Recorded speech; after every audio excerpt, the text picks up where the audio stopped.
Box Lunch, then their sister company to Hot Topic.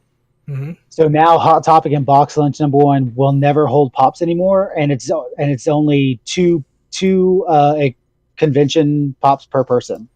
So now, because what happened before at Comic Con, there was I need to set my phone not to go to sleep.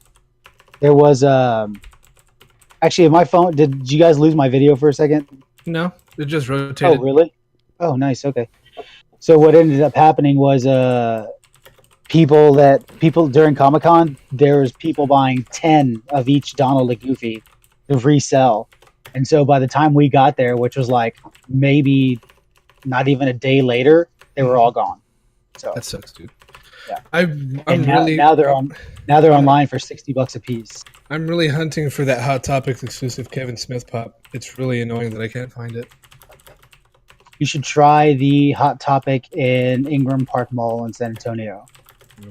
Every time we go there, they have a shit ton of just random pops. I retweeted the tweet from Funko to try to win it yesterday. I saw that. So my familiar can be pretty much any kind of animal. Would be a raven? I'm really excited for when you get to be an elemental. I want to see what I you do can't with do that as a warlock. Can I? I don't think I can do it as a warlock. Sorcerer? If I go into yeah, you're right. I'm not a sorcerer. I'm just a warlock. Okay. Leo can do it, and I don't even think Steph can do it because she's a wizard, not a sorcerer. Yeah, she's a wizard. She's a wizard, Harry. So I think the only one that can do it is Leo. Yep. By the way, I'm probably going to retell his backstory because I didn't like the way I wrote him like an awesome backstory since he didn't want to do it, and he like totally undersold it. Why doesn't he want to do it? He's a stoner, so he doesn't care. Fair enough. Oh, we're live, by the way. I just I probably should have told you guys that earlier. Hi. This is invigorating video content. What is? Oh, that's interesting. There was like a little border, and I was wondering why there was a border, and it's because my Google Chrome window was encroaching on the territory of the Twitch stream. Oh, so, no. Yeah. I don't like that. In the territory of the thing and the stuff. Hey, don't judge me. Why am I in the middle? Believe me, I would rather you not be on here at all. Can I rearrange that? I don't even know if I can. I think you're probably in the middle because you might have been the first one I added to the call. I'm not going to mess with it now because Trey's in the middle on my screen. Interesting. You guys want to? I just saw your Star Wars background. We really need it. I might actually make you an overlay real fast. Oh, do it. I'm down. I love overlays. Overlays are my favorite. The stream looks really good. Sorry. That's why I've been like kind of distracted because I've been pulling it up on my phone just to make sure that everything's not burned to the ground. So do we want to wait for the overlay to start or do you just want to start? No, I need to know the measurements for all this stuff. We're going to have to do it next. We're going to have to do it next week. Okay. Because unless we can rearrange the video. This is a 19 by 20. I don't know these things. Yeah, I think show up to talk. Should be 1920 by 1080. But I don't know what it is with my room, but lately shit just has not been connecting to the Wi-Fi. Are you guys alive? Are you there? I'm there. Yeah, I was trying to gauge the distance between the video and the two black spaces by.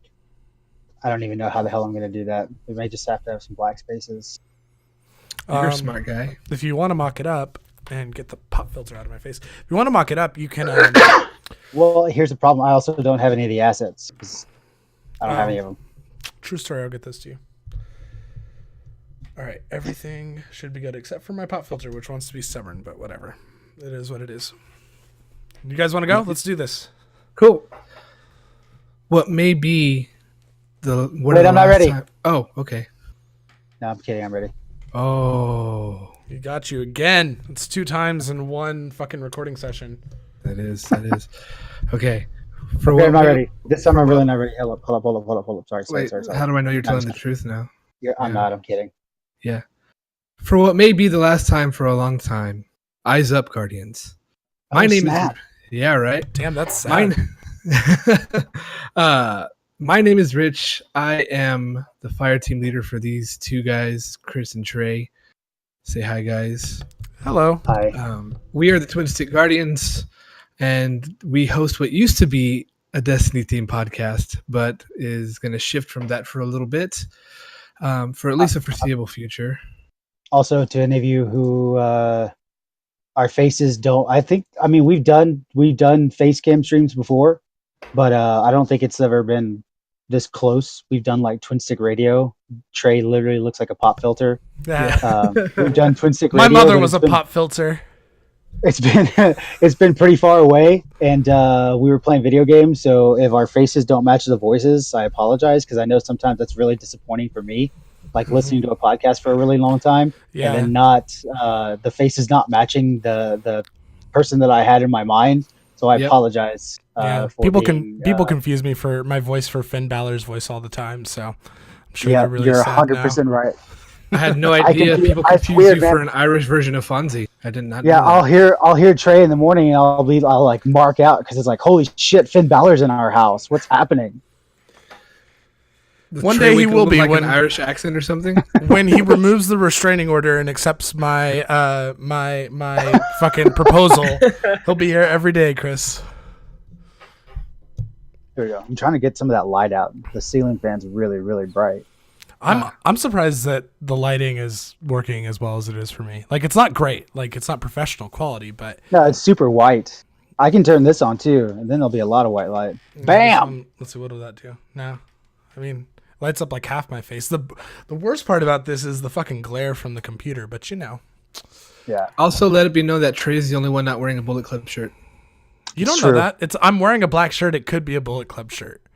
I guarantee you, I got everybody listening, I guarantee you he's not wearing a Bullet Club shirt. Well, you'll never know. I could also not be wearing pants, and you wouldn't know. That is very, very true. Hey, man, didn't Cody lose the ROH title? I have think he no lost idea. Pretty I sure he just- lost it. I bought this in support of him, and I haven't watched any of his matches except for Fair wrestling. enough. Yeah, I'm pretty sure he lost it. But the Young Bucks and Hangman took the 6-man tag titles. Cool. So there's that. All right. Well, for those of you wondering, like I said, we used to be a Destiny themed podcast, but with what we're about to talk about here in a little bit, we're going to defer away from that and just talk about a whole bunch of different stuff, enthusiast kind of stuff. What used to be the last 30 minutes of the show where we talk about wrestling will be moved up far, far, far more forward. And I guess we could just start with Tower Talk and discuss the state of the game in our clan, right? Real quick. Yeah. I Sure, mean, let's do it. Cool. So Wow. Go ahead, Chris. I want to make it super clear that, I mean, if anybody's watching now, chat, nobody's in, but for anybody watching later, guys, this doesn't necessarily mean that like we hate the game. I don't think we're in that part of the internet, not No. yet at least. We're still going to keep playing Destiny, but it's really hard to produce a show about a product that doesn't have anything to talk about. That would be like us, Twin Stick Radio, trying to produce Twin Stick Radio and video games stopped existing. Like, it would be really, really hard to have a show about this stuff. So, number one, I want to make it clear that we're all still playing Destiny. Trey was playing Destiny like crazy earlier today. And, you know, when the time comes, we will 100% revisit this as a Destiny podcast. Or maybe we just turn it into like twice, maybe like 4 times a year whenever the next expansions come out or a season happens. I'm serious, or a season happens. We'll do a strictly Destiny podcast. But for now, the Twin Stick Guardians or Twin Stick Clan podcast is becoming a enthusiast thing. It's not. I know it's something Trey and I've been wanting to do for a while because we like nerd culture. It's one of it's awesome. Nerd culture is great. Surprisingly, our living together doesn't consist of us just talking about video games all the time. It doesn't. It literally consists of Trey sleeping for 19 hours. That's true. And Wow, then occasionally Trey, we that's talk about impressive. other stuff. It's not really 19 Yeah. hours. How long do you sleep Sometimes it yesterday? is. I think I I know fell you went in asleep. like at 7 or 8 in the morning. Yeah, I fell asleep. Well, I went in to work at 8:30. And then I got home and fell asleep, I guess around 6:37, and I woke up today around 8, so 14 hours, you know. You didn't fall asleep at 6 or 7 because we got home At night? Yeah, we got home like at. I mean, also you might have just been quiet in your room. I think we got home like at 4 or 5, and I felt like you were already asleep, but you might have just been quiet in your room. I was quiet at like 4 or 5. I started watching Captain Underpants, the epic first movie. Interesting. Because it's on Netflix, and I wanted to see it because I loved the books growing up. I think for my generation, like it was a lot of the book like series that we first read. So I'd been wanting to watch it. Oh, you flipped. Yeah, you flipped, Chris. Oh, see, so when my phone goes to sleep, I need to turn that off. It flipped Okay. itself. But I just need to keep touching my phone. So I watched that. I watched like half of that, and then I just passed out and slept until 8 in the morning. But that's a hard part. Like I went from working crazy night shifts at Elmo Draft House to working a regular schedule, and I still really haven't adjusted. Like I don't get a whole lot of sleep during the week because I have a hard time falling asleep. Yeah, I was gonna say I think that's the difference is that you do like your work schedule kind of sucks, but also you don't sleep at night for some reason. It's tough. But as far as Destiny goes, I've actually had a really good week of Destiny. I mean, good relative. I've been playing a lot of it because faction rallies are back. But going off of kind of what we were talking about earlier, I think the hardest part about keeping with a Destiny show is like we love the game. I think I speak for all of us when I say we still love it, but we were talked about this a little bit on Twin Stick Radio. It's hard to be passionate about it. Because the developers, I don't think, want us to love it. So it's not fun to get on every week and not be overjoyed to talk about it. Maybe I don't necessarily agree with it. I don't think the developers want us to be passionate about it. I don't think the developers know how to develop a game where people are passionate about it. I think that's the difference. I know this is Bungie. I know this is Halo, the developers of Halo we're talking about here, but this is 2 games in a row that pretty much I feel like cements the fact that they don't really know how to develop a game that's what's the word I'm looking for? Like long lasting. It's just not. It's kind of like a one and done type shot. And they just can't keep people playing for some reason. And I don't know. I don't know if it's design or whatever it is. It's just they have excuse me, they have that issue. I definitely know. I would assume they're fucking game developers. I would assume they want people to love their game. If they don't want people to love their game, then Trey, you're right, and that's just a ridiculous mindset to be in. Well, it's hard to tell whether or not they want people to love their game. Yeah, I think they do I think they do, but yeah, I get what you're saying. Yeah, Rich, did you play any Destiny? No, I didn't. I was busy designing our campaign adventure, which we're going to talk about in a little bit. Yeah, I played a bit. I got my Dead Orbit cloak for my hunter. That's all I really cared about. And then I realized that you can't die. So the Dead Orbit cloak is a black cloak.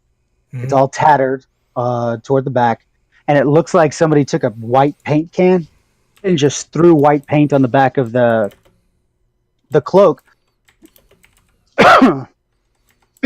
But there was a Dead Orbit stencil there before they threw the paint, so it peeled it off, and the Dead Orbit symbols in the middle of this white paint spatter. Oh, okay. Super cool cloak. Super cool ornamented cloak. However, you can't change the white channel, the color channel. There it is. No matter what, what do you mean there it is? There it is for those of you watching. You can see this cloak. Oh yeah, there you go. See, they're very nice. Look at that shit. Yeah. Look how technologically advanced we are. Right? Oh my gosh. Trey's like a genius. No, I literally just know how to click the eyeball button. Although I will say setting this window up was a pain in the ass, but well, there you go. But yeah, so that white I'm pointing at my screen like you guys can see. That white paint spatter, you can't change that color channel. And I was really looking forward to swapping the white and the black because I like white cloaks. I think Dead Orbit had a white cloak in year 2. Destiny 1 it was all white, had the Dead Orbit thing, but it had this like almost looked like a communication device attached to it, and it just made me fall in love with like kind of like really dark armor, either dark blue, dark black, whatever it's going to be, in a white cloak. And so I've had a white cloak since the launch of Destiny 2, or at least Dead Orbit, and I was really looking forward to having a white cloak again, but I can't because it just looks weird. The white paint spatter on a white cloak just does not look good. So I'm a little disappointed in that. I will say the most frustrating thing about the ornaments for Dead Orbit is those pants with that friggin' white line right there. They don't match with anything except for that chest piece. I'm like, I took the ornament off, even though I was really happy that I got it because I was like, that just looks a little ridiculous. I'm gonna. Yeah. That's one thing about the Dead Orbit set is like if you're not, if you want to use the ornaments and you're not wearing the full Dead Orbit set, it looks janky. It looks dumb. Yeah. But whatever. Cool. Well, I guess we'll say goodbye to Destiny for now, unless anybody else has something they want to say, some parting words maybe. Man, I should have wrote a eulogy. Damn it. It's not too late. You got some time. I'm sure this will go on for 4 hours. Damn it. Why did I have to go have all you can eat pancakes at the IHOP? Nice. Dude, $3.99 for all you can eat pancakes? Yes, please. That's not bad, dude. But yeah, I should have wrote a eulogy. Fuck. Hey, there's 5 people watching. Hey, what's up, guys? If you're watching, paying attention. Yeah. Hey, guys. Hello. Talk in the chat if you guys want to be a part of the show. I think we're all monitoring it. So. Also, I just want to say that I still believe in the game, and that's really it. I still believe in the game. That was really sad. I imagine that's like when a family gets together after their brother-in-law has murdered someone and he's about to go to jail. I feel like that's what their family like says. It's like the parting words where they're trying to process this. I still believe in him. I still believe in him. Oh my gosh. So Cotton Leary from Scream. I still believe he's not the killer. Yep. Yeah. Oh, he wasn't the killer. He never was the killer. No, Nope. forget it. So but the 3 of us have been doing something. We started our D&D campaign on Friday. Finally. We did. Yeah. Finally. I am the DM. Chris and Trey came to my house. Finally. And I've been to your house multiple times. That's true. And we had a good little 4-hour session, man. Was it 4 hours? It was like 3.5, and then Leo had to dip out. It was great. I had a ton of fun, dude. Yeah, me too. I'm looking forward. I was telling Winnie today, I was like, if I know Rich, right now, all we're really doing is fighting some goblins and trying to look for somebody. But I feel like that's going to lead to something other than just goblins. So I'm really looking forward to seeing what we maybe stumble upon, because we have a fairly eclectic group of people playing this game. Is the best way to describe it. I'm pretty sure we've missed a lot of things that we probably shouldn't have. Maybe we haven't, but I feel like we have. And so I hope we figure out whatever Rich has in store for us. If we're speaking strictly in the past, that's why I've had y'all do so many perception rolls. So Yeah. that way y'all wouldn't really.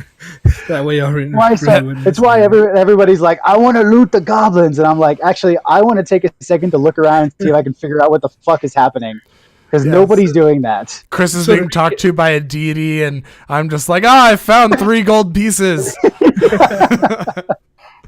So for a quick recap, it started in a tavern, and Trey and my wife's character, Twinkle McJingle, Twinkle. Trey's character Gareth, who's a half orc, and my wife is a gnome wizard.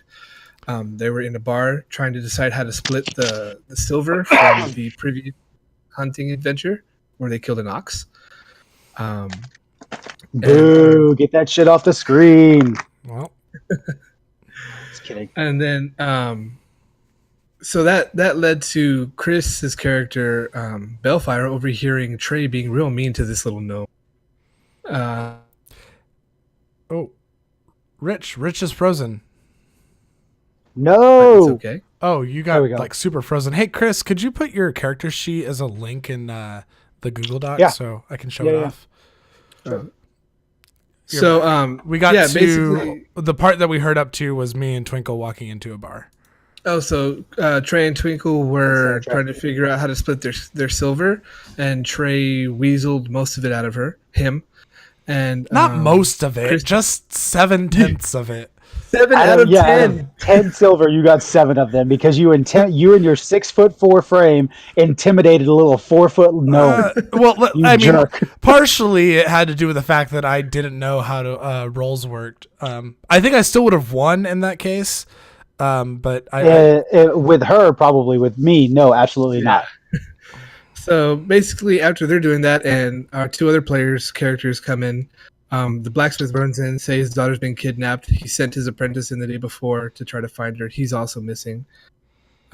Trey arm wrestled a female half-orc prostitute named Shiva. Chris snuck around the bar looking for clues. Everybody else was pickpocketing the poor people of the bar. Jesus. We got quite a few pickpockets in our group. Y'all fought some giant rats in the pine forest. Did fight some giant rats. Chris and I got our first kills. Yeah, have you been keeping kill count? Because I feel like I've killed the most. Yeah, Chris, you have 4 kills. Oh, yes. Yeah. Emilio's right behind you with 3. He's a really good rogue, by the way. He's really good. He's a great rogue because he's smart. Yeah. I just said I got a cough drop in between my tongue and the roof of my mouth. So I was all, he's smart. So smart. So yeah, they were able to kill some giant rats, a couple of goblins. They found, after a short rest by the pond, they found the apprentice. Returned him to the blacksmith for 100 gold each. Mm-hmm. And they defeated a hobgoblin using stealth and ventured their way in down to the, which was badass. That was really awesome. That was actually that was my favorite part watching y'all do, because while I was designing that part, I was like, how are they going to do this? Yeah, it was fucking sweet. Emilio like jumping off the top of their little temple and just like fucking daggering him in the back of the neck. Like that was badass. Yeah, me throwing a rock to keep one of the goblins from going on the roof, and Chris getting mad at me, even though it worked out really, really well. Yeah, let's say this about Trey right now. Chris doesn't like Trey's style, right? Right? Trey just goes into everything just willy-nilly, unless he knows he has to be stealth, which is awesome. I mean, here's the whole thing. First of all, like that's one of my character's traits is that he rushes into most things head first, which gave the group inspiration. Yep, exactly. Everyone got a die of inspiration. Yeah, you're not wrong. The second thing is that like I don't think. I mean, this is just me. But I don't think everyone else there is like, I mean, maybe Chris, but Chris is also role-playing his character really well. But I would say like Steph, Leo, and Emilio don't seem like super comfortable with it yet. And so a lot of times like we're trying to make a decision and everyone's like standing around and not saying anything. And I'm like, oh, okay, well my character's just going to do what he's going to do. And hopefully like my creative ideas work out, but hopefully they encourage everyone else to play too. Like I would like to not be the only person that's trying to throw gnomes across the hole. Like Steph unknowingly was playing to her character trait as far as questioning everything about everybody. That's true. She was, and she was doing a really great job of it too. Every person we came across, she's all, I don't trust this guy. I think you're lying. And then she looks on her sheet later and she's like, oh my gosh, not trusting people is one of my traits. Yeah. That was good. So, it's been fun, man. It's been a lot of fun. Yeah, they got past the last encounter before we had to stop, and they killed a goblin ritualist, and Chris heard a secret message from the knight that used to inhabit this temple before the goblins took it over. And the secret, right before we left, a secret door opened, and I don't know what y'all are going to do with that secret door. Yeah, I don't know. I'm not sure what we're going to do either yet. I'm probably just going to walk through it. Because I don't think anybody realized this, but we didn't. When we killed the ritualist, we filled a cup with blood about halfway, and I'm very tempted to fill it the rest of the way to see what happens. But I'm not 100% sure what to do that yet. Seems like a bad idea. Does anyone have a die that I could use? Because I'd like to roll a history check to figure out if that cup was a goblin cup or a knight cup. What is your history modifier for real? Let's look together, friends. Because I have a +4 in history. Oh, also Trey was rolling horribly all night. I know, because I have a +0 in history, but that's the worst part about this. None of my, at least it's not a negative. Like, I mean, if you look at my sheet, I have a couple of negatives, wrong. But that was the most disappointing thing about like the stuff on Friday. Like I had a bunch of really good ideas, but they never worked out because I was consistently rolling 3s on a 20-sided a hole. Exactly, because I kept rolling 3s. literally a 6'4" half orc with a greatsword couldn't even lift a 4-foot gnome out of a hole with his sword. They both fell in. And I have, as you can see, as I quickly change back over, I have a +3 in strength. That tells you how bad my rolls were. What was the DC for like getting the gnome across the hole? The DC for 16. the hole was 10. You couldn't even make a 10 DC. Yeah. Yep. Yep. What's your strength out if you only have a +3? Well, I have a +5 save, which I think we were doing that wrong. Either I didn't understand the rules correctly, or we weren't doing that wrong. Or if you ever roll to attack or magic or adding a modifier to something, you add the smaller number, like a +4, or like if you're making an attack with your greatsword, you add your +3 mod. Mm-hmm. If you're making saves, i.e., I need you to make a strength check, I need you to make an athletics check, that's where you add the save. Can we just call them DM? Can we just call them saves for until I understand? Well, no, but actually, strength save. Okay, yeah. Yeah, technically that wouldn't have been a strength save because nothing's coming at you to save you. Because that was the confusing part. Because when we were in the bar initially, completely my mistake. Like I will own up to it. I didn't know. I was adding the entire stat. Because and then people started telling me to use the save part. So I was adding like +5 to everything. And then I was watching someone else play later that night. And I was like, I think I was supposed to be adding mod. I was using mod for like combat, but I was just confused on what I should be using. Yeah, the save is the only time you use the save is if, like Rich said, if something's coming at you or attacking you, or if he asks for like a strength check. Don't you add the save too, or is that the mod? A strength check is pure mod. Okay. Yeah. For example, if let's say a boulder's coming at you, you're half orc, you think you have a pretty good strength. If you want to stop the boulder, instead of making a strength check, then you would make a strength saving throw. Mm-hmm. Right. And so the boulder, either Rich has or the book has already assigned a DC to that boulder. Yeah. And if your roll exceeds that DC, you stop the boulder. Yeah. Okay. Fun stuff. Also, can we just go back and Shiva, who had been useless the whole adventure, literally squished a troll against the floor to the point where the skull popped. Well, it wasn't her fault she was useless. It was the die's fault because she just kept rolling last in initiative. It was kind of her fault. She's useless. Yeah, and she wouldn't have even thought to tackle that goblin if Chris hadn't told her to. I like Shiva. I think she's dies fine. Don't exist in this game, Trey. We're role playing here. She's just useless. And I think we should be nice to Shiva. I'm just saying. I mean, half of our party hid in a bush when we were fighting, and Shiva was there. It's because you want to fuck her. No, I don't. I've already made that clear to her multiple times. Anyway, Rich, you didn't say that Shiva's also a half orc, female half orc, prostitute, who also happens to be a lady of the night. Yes, and who we also couldn't get away from accidentally using fucking sex puns about. I know. I think the first thing that someone said about her after we convinced her to join us on our quest was, "She's coming." Yeah. God. Anyway, can I roll that history check to figure out about that cup? Let's do it. Live on stream. See me roll horribly. Rich can't see the die. No, of course not. Well, why doesn't Rich roll it in my stead? Oh, that might be a good idea. That way he can see the die. That's a good idea. Trey, what's your history one more time? +0. You know what? I'm gonna fucking roll for it too, just so we've learned something. And what was the question? Is the sacrifice cup goblin in nature or knight in nature? The ritualist put it there. So it's goblin in nature. Oh, okay. Then we don't need to roll. Darn. Oh, okay. Nope, that's what your roll got you. Oh, nice. Oh, okay. Nice. The first good roll I've had all game. So Rich just needs to roll for you now on Friday. Yeah. That's all. We'll just treat Gareth like he's an NPC. Did you put that link in the Google Doc yet? Yeah, it's at the bottom. Oh, hold on. Maybe I just need to refresh. I don't know why I would need to refresh on a. You don't need to refresh. It's literally at the bottom. Oh, it wasn't blue. That's why I didn't think it existed. So I went to Dragon's Lair yesterday, which is a local place. Oh yeah, I did. I actually did too, Rich. Oh really? Yeah, we went to the run in San Antonio down on Fredericksburg Road. I got I'll show you what I got as well. I got the monster manual, which is going to help me figure out how to make y'all's lives hell. And That's true. I also got this awesome pack of spell cards that has all this, like 42 different spells and what they do and stuff like that. So that's For a wizard.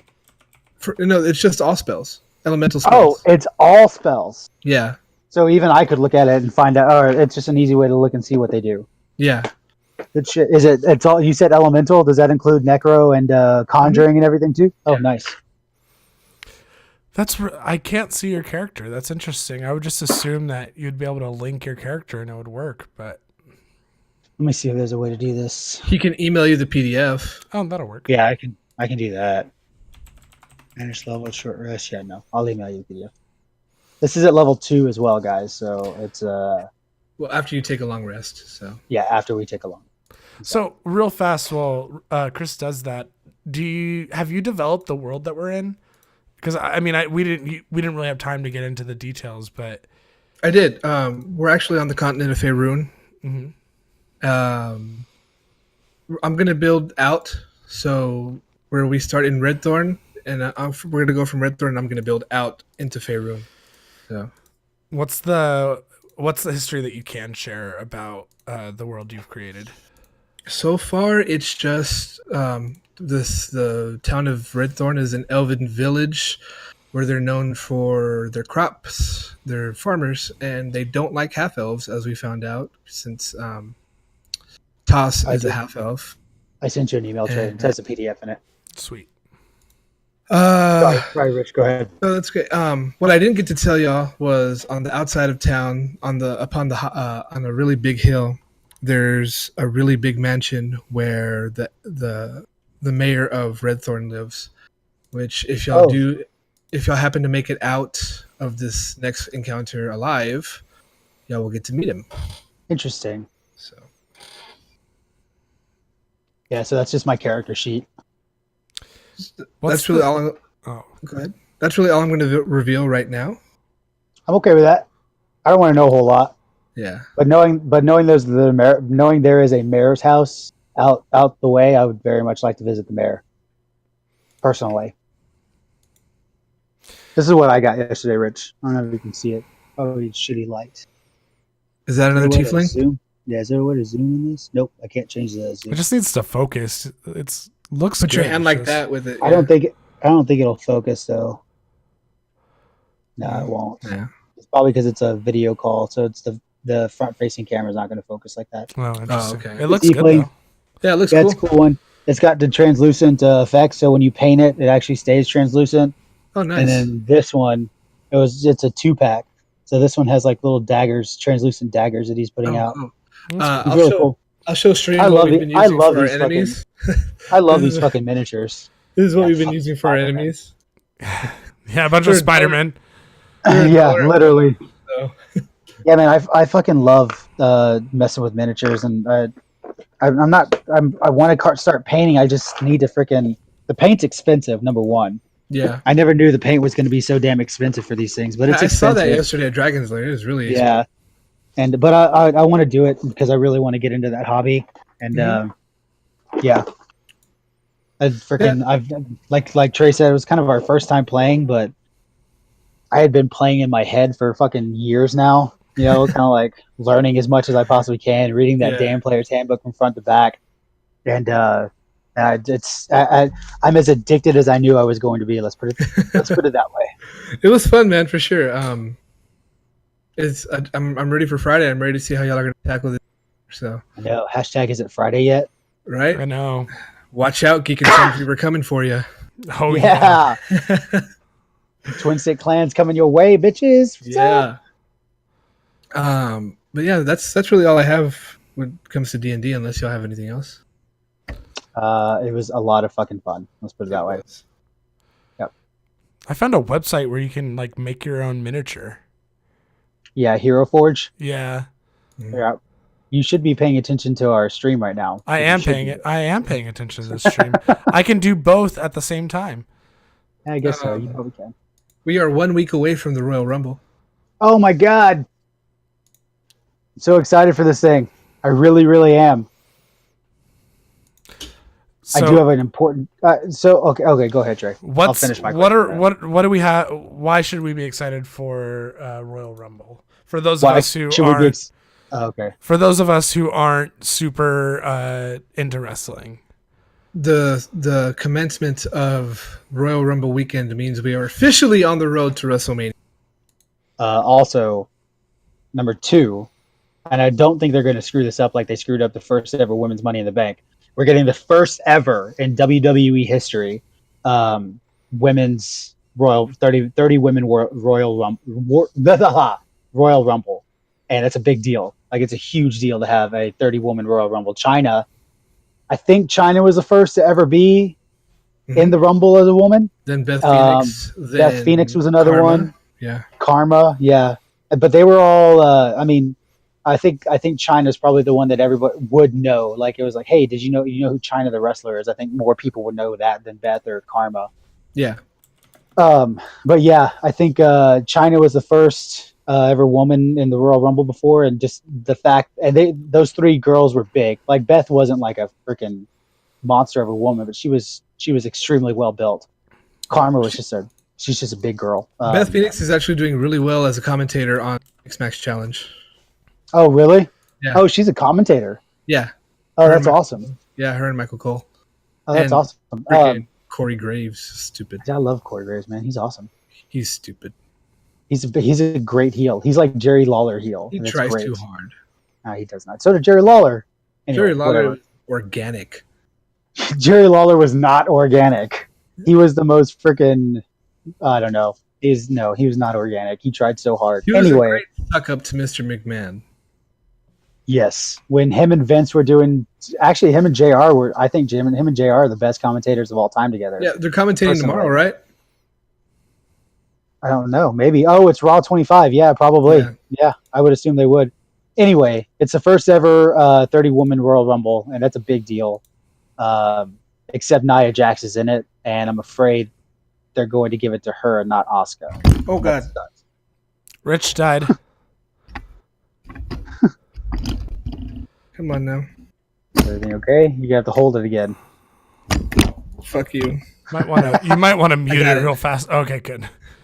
But yeah, the only bad thing is Nia Jax is in it. Adele, Trey, for you. I like her. She's in it. Yeah, I mean she's fine, but she doesn't need to win it. Freaking Asuka needs to win this thing. Asuka does need to win it. Or if she's not going to win it, they need to figure out a way to protect her. Yes, they need. Yes, they do.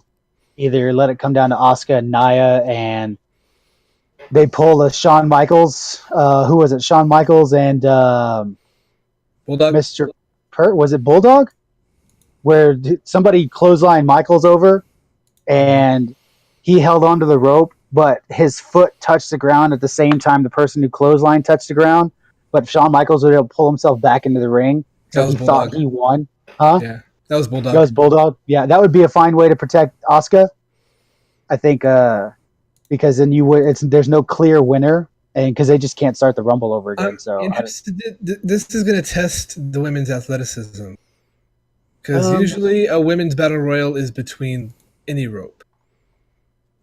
This is the first time we're going to see the women attempt to go over the top rope. Yeah, I think so. Especially with girls. Well, Alexa's not in it. But there are some girls that are just as tall as Alexa, and that girl has a hard time getting her freaking lower waist over the freaking middle rope. You know what I mean? Yeah. She's so freaking tiny, man. And of course, I can't wait to see what Kofi does. Kofi's never a disappointment in the Royal Rumble. No, usually not. Who do you think's going to win the men's? I can tell you who's going to win the men's. Are you ready? Okay, go for it. Daniel Bryan. Oh, bullshit. He's not going to make a freaking appearance. There's no way. Nope. Not going to happen. Kevin Owens and Sami Zayn are going to win the WWE title. No, they're not. They're going to fight over who gets it, to the point where Shane comes out and strips him of it. And Shane's going to get the "You deserve it" chant from the Marks. So he will proclaim himself as WWE champion, screwing over Kevin Owens and Sami Zayn one more time. And it will be Daniel Bryan versus Shane McMahon for the WWE title at WrestleMania. Two things. Number one, Daniel's not cleared, and he's never going to be cleared. He is cleared. No, he's not. Not Yes, from he is. not from WWE doctors. He's not. Wait, Wade, what the fuck else his name is? Wade Maroon. It's all that dude's call. Dr. Maroon. Yeah. And Maroon has not cleared him. What's his name? David Meltzer said that Daniel Bryan is cleared, so I don't know. Well, Daniel Bryan's been cleared by literally every other doctor in sports entertainment except for the guy who calls for WWE. Mm-hmm. So he's been, I mean, if he went to Ring of Honor tomorrow or New Japan Pro Wrestling or Gorilla or PWG, if he went to any of them tomorrow, he'd be cleared to wrestle. No problem. Yeah. The problem is that the main dude for WWE won't clear him. Is that kayfabe? Maybe. Is it a work? Possibly. Maybe he is cleared, and it's been a work. That way, Daniel makes an appearance at the Rumble and wins and goes to Mania. But I seriously doubt that. This is my point number 2. Creative's not that smart. There's no way they could come up with a freaking storyline that good. Absolutely no way. So I think it's going to be Roman Reigns because it's fucking Roman Reigns.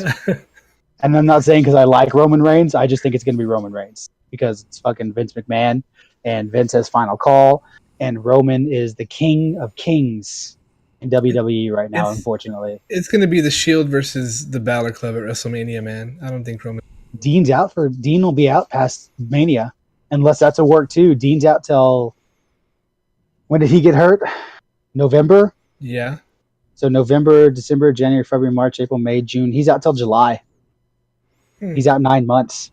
So maybe SummerSlam a return. I don't know. Oh, man. But I'm excited for the Rumble. It's going to be good. Like you said, Road to WrestleMania is happening. Start of the Road to WrestleMania. Braun Strowman finally going to get the belt, finally. Yeah, Braun Strowman hopefully gets the belt from Brock. Which I feel like if Braun gets the belt, there's a better chance of that Universal title coming back down to guys like Seth and Finn being able to take it. Because Braun, yes, he's a monster and he flips 18-wheelers for fun, and he's birthed out of a garbage truck. He has garbage powers. Right. I think he's so big, it's like Hogan and Giant, or who was it that took down Yokozuna that was small? Bret Hart. Was it Bret Hart? Yeah, it was Bret Hart. It was a Bret Hart Yokozuna. There's a better chance of seeing Braun lose a title than there is seeing Brock lose a title. I think Braun winning it sets up the comeback for Big Cass, because that's what they wanted him. I'm not speaking as what I want. I'm speaking as I know what they want. I forgot that they were pushing Cass. It's so stupid. And then they get into the 205 fucking belt. He'll probably be the surprise return tomorrow, next week. I can see that. I think he's been out for almost 6 months, hasn't he? He'll probably be number 30. So. No, he'll be earlier than that if he's a big surprise. CM Punk's going to be number 30. That's wishful thinking right there, man. I guess we'll find out tomorrow if he shows up to... Yeah. Or Kenny Omega's going to be number 30. No. Yeah, no, there's no fucking way. Kenny Omega, I think the only way he'd ever go to WWE is if they agree to some kind of crossover with New Japan. Probably. Same thing with the Bucks. I don't think the Bucks would ever go to WWE again. I don't think they want the Bucks.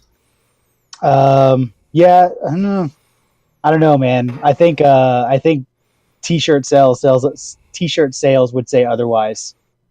I think the Bucks could just make the WWE a shit ton of money, dude. A shit ton. I don't know. They sold what, 600,000 this year? Shirts? They're the number one selling product at Hot Topic out of anything. They beat Pops. They beat Pops for a good 2 or 3 months. So they're the number one seller. They're one of the number one selling products at Hot Topic. It's like $14 million. That's a huge deal. And so and they, like, we were at Hot Topic yesterday, and then now they're carrying the Vigilante shirt, the Stephen Amell one. They've got backpacks, they've got belts, they've got wallets, they've got patches for those backpacks. They got magnets. They have the cease and desist shirts are there. The new Young Buck shirts are there. As soon as a new villain shirt's there, I'm getting it like the instant it happens because I freaking love Marty Skrull. So much fucking Bullet Club shit there. I can't imagine what it would look like in like their hometown or a bigger town that promotes wrestling. You know what I mean? I guess we'll find out when they try to fill that 10,000 seat capacity. Oh, arena. the all in thing they're doing. Yeah. Before we move on, actually three fairly big signings in NXT just happened this week too. Oh yeah, Ricochet. King Ricochet just got signed to NXT. War Machine just got signed to NXT, and so War Machine had been IWGP Tag Team Champs for twice, I think, maybe one time, maybe twice, and then Candice LeRae, who is wife to Johnny Gargano. But she is also the only female to ever hold the Ring of Honor Tag Team. Ring of Honor Tag Team Championship with Joey Ryan. Good shit. Yeah. Good signings. Very good signings. Good for 205 I can't wait to Live. see. Whatever. Fucking what's his face? What's the guy who got arrested for domestic abuse? Rich Swann. That's where 205 Live's at right now, guys. That's where it's at. Okay, before we move on real quick, I saw a Twitter video of the 205 Live tour. They were in an auditorium-style arena with the stage front and rows going back. It looks like they took about maybe 100 seats from the middle and built the ramp from the stage down to the ring. It looked like maybe 200 people capacity. Hey, man. If you want a sellout crowd, you make a super small ass crowd. I mean, that crowd got to see Woken Matt Hardy and Bray Wyatt. So yeah, that's true.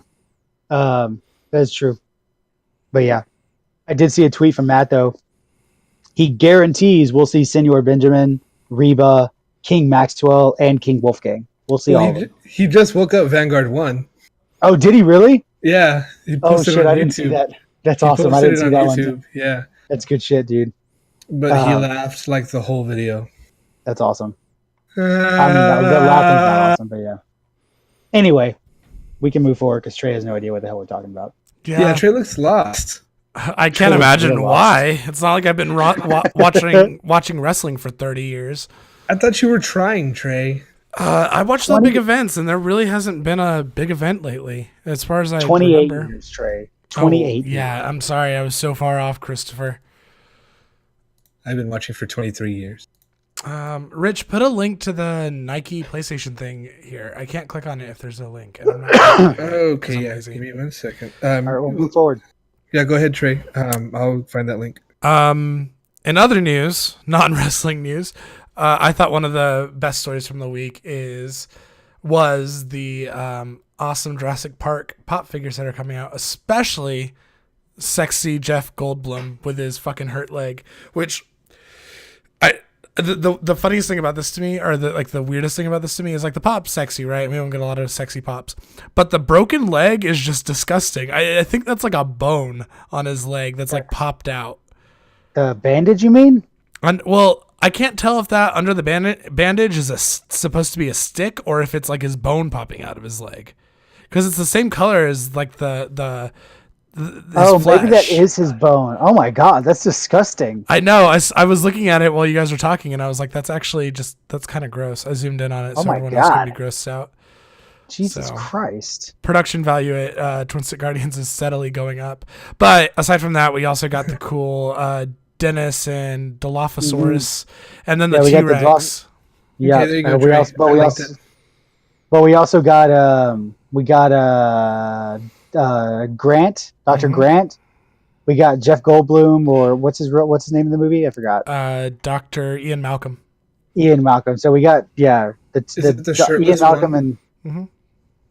and and then we got Dennis and the Dilophosaurus, a Tyrannosaurus Rex, another Dilophosaurus, which is a chase. It's the one that doesn't have his freaking frills out.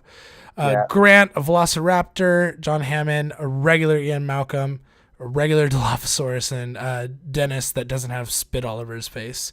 Yeah. I'd like to say that I love that. I love the regular Ian. I think the regular Ian's fucking great.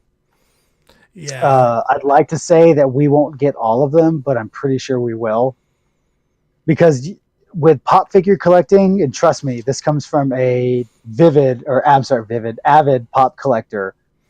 You tell yourself that you're only going to collect a couple, but then it's like, well, we've got 4 out of the 6. We might as well get the other 2. No problem there. It happens to us all the fucking time. All the fucking time. Huh? I still can't find Crota. Yeah, I except hate Crota. to depress you, but you're never gonna find Crota. Yeah, that's never going to happen. We've already. I'm okay with that.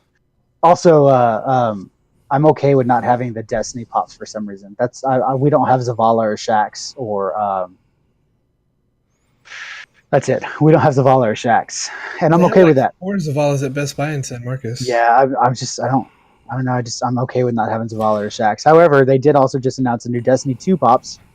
Yep. Oh, Actually, really? I just had the window open. Yeah, Amanda Holiday, Osiris, which I want to get very badly because he just looks fucking cool as shit. There's also a new Cade 6 that's GameStop exclusive. There's a Callus pop that's GameStop exclusive, and Gall and Hawthorne with Lewis. So yeah, I'm really looking forward to that series. I think Osiris looks cool.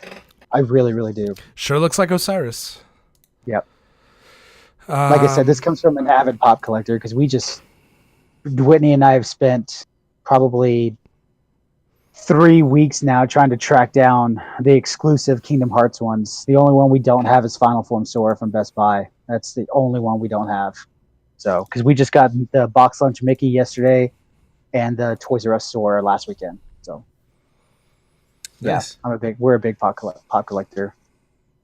I got a few.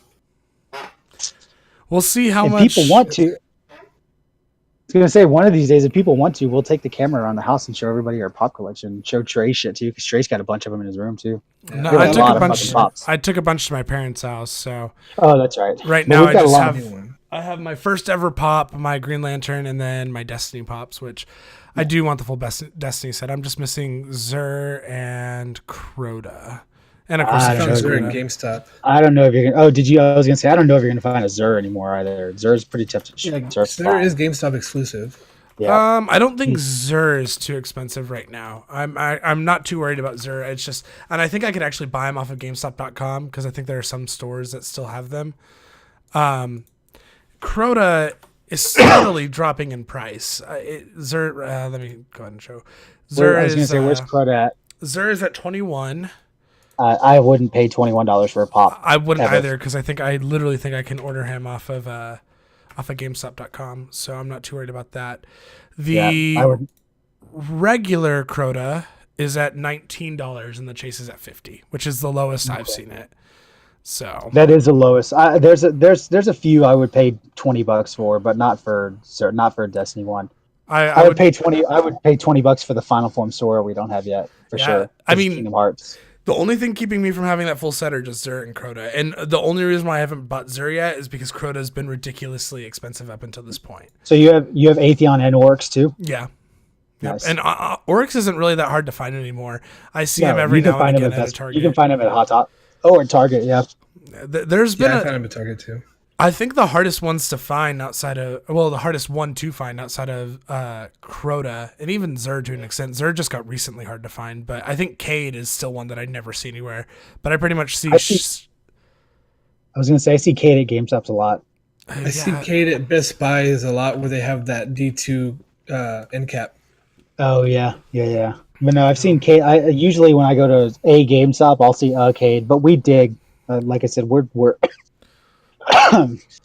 excuse me, guys. We're avid pop collectors, so I dig through. I take 20 minutes to dig through pop figures, even at like Hot Topics, to see what there is. Yeah, it's a sickness. I took a bunch of my pops back, and I just kind of to get a I think I have like 20 or 30 pops at my parents' house, and I just to kind of get a new point to start collecting from, because it's been frustrating collecting pops recently, because you really can't find any of the things that you really want to find. Trey, the more you move your leg, the more your camera shakes. I know. Okay. It's a bad habit. Don't judge me. I'm working on it. Last year when I started collecting, I started with the Batman Imposter set. And I Did you get all those? Yeah, I got all those, ending with the Joker Batman, the con exclusive one that I showed you. Yeah, the Joker one, the male one. Yeah.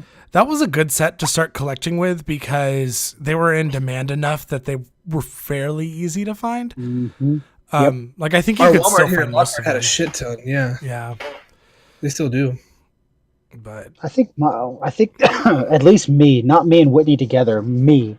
I think the first pop I ever bought was Magneto, when Pop first became, right before Pop started like blowing up. Yeah. GameStop had that. It was either GameStop or Target had that exclusive metallic Magneto. I think that was the first pop I ever bought, was Magneto. But I'm a fucking Magneto to me is like Red Hood. Those are my two favorite comic book characters of all time. I didn't buy my first pop. I got my first pop on my birthday, and I had seen him around because someone had given me back in the day. Funko Pop used to put out the plushies. They were like almost flat plushies at Six Flags.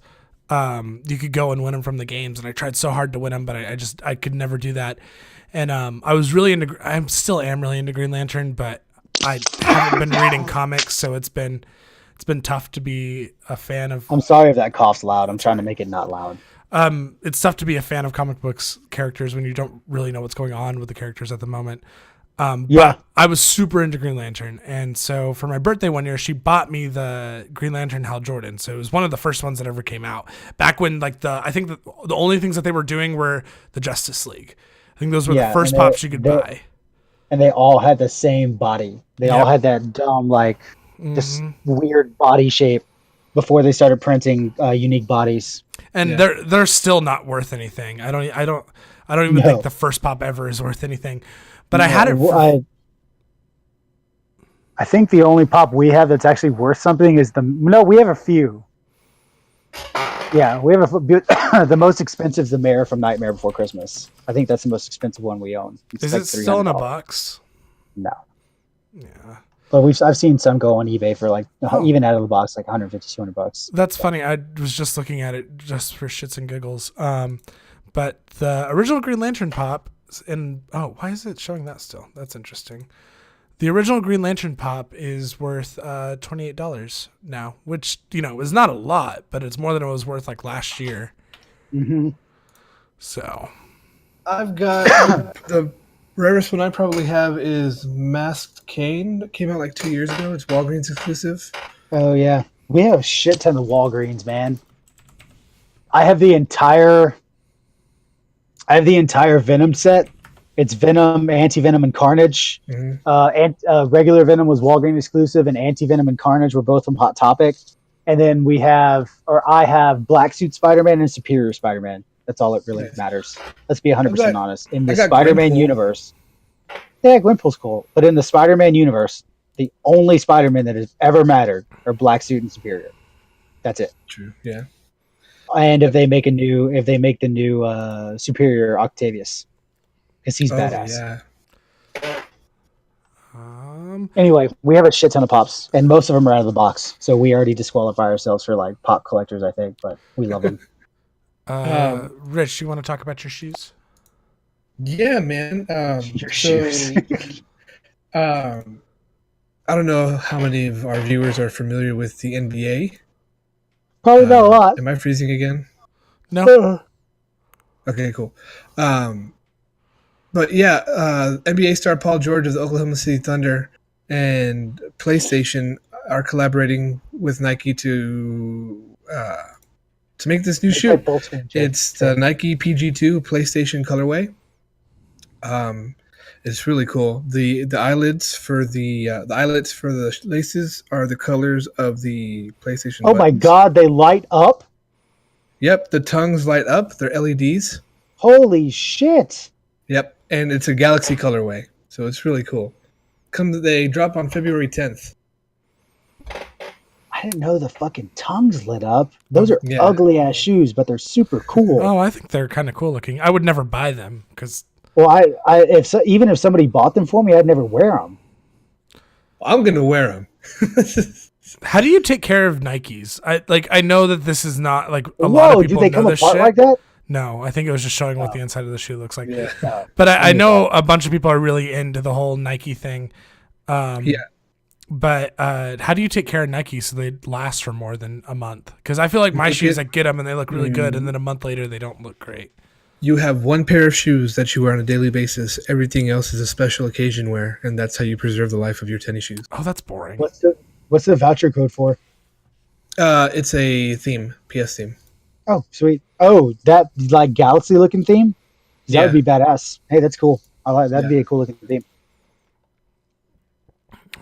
Yeah, that's how you preserve your shoes, Trey. Make everything else a special occasion wear and have one everyday pair. That's sad. Like me, my Derrick Rose Adidas are my everyday shoes, and I have 2 pairs of Jordans, and a pair of Under Armour Seth Curry 3s, the championship edition, which I only wear on the weekends. And then Nobody knows what you're talking about. No, and then my Nike LeBron Soldier 11s are my actual basketball playing shoes. Wait, so how many pairs of shoes do you have? 5. Okay, I have 4. Is that good? Yeah. I have a pair of Nikes. I have a pair of Nike running shoes that I wear every day. And then I have 2 pairs of leather Chucks.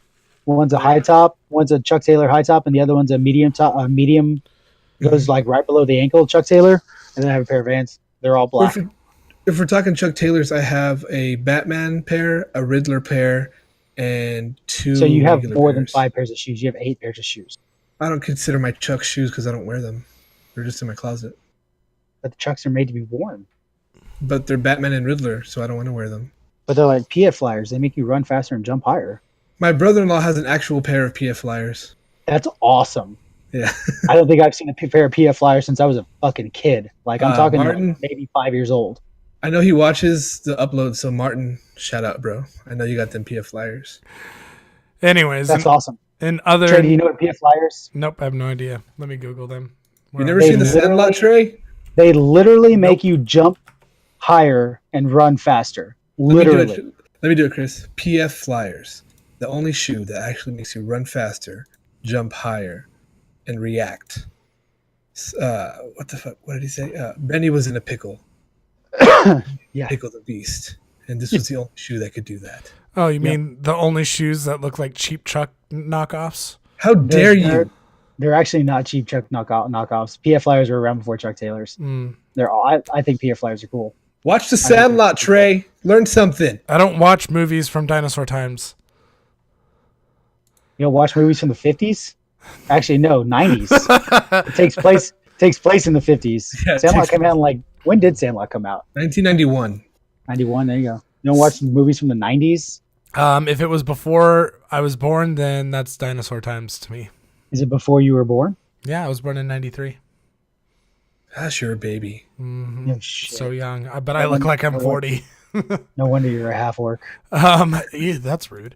In other news, non-shoe related news, this is from IGN. A new series of figures from ThinkGeek are coming out. They're called the Tataku collection, and it features incredibly detailed figurines from Kratos, or from God of War, Crash Bandicoot, Little Big Planet, Tekken, Parappa the Rapper, Bloodborne, and Wipeout. Is there an Eddie Bravo? Trey. Mm-hmm. Name a video game website. That's not IGN. I named IGN. Oh, Kotaku? Very good. Now say that word again. Well, see, but it's spelled Totaku.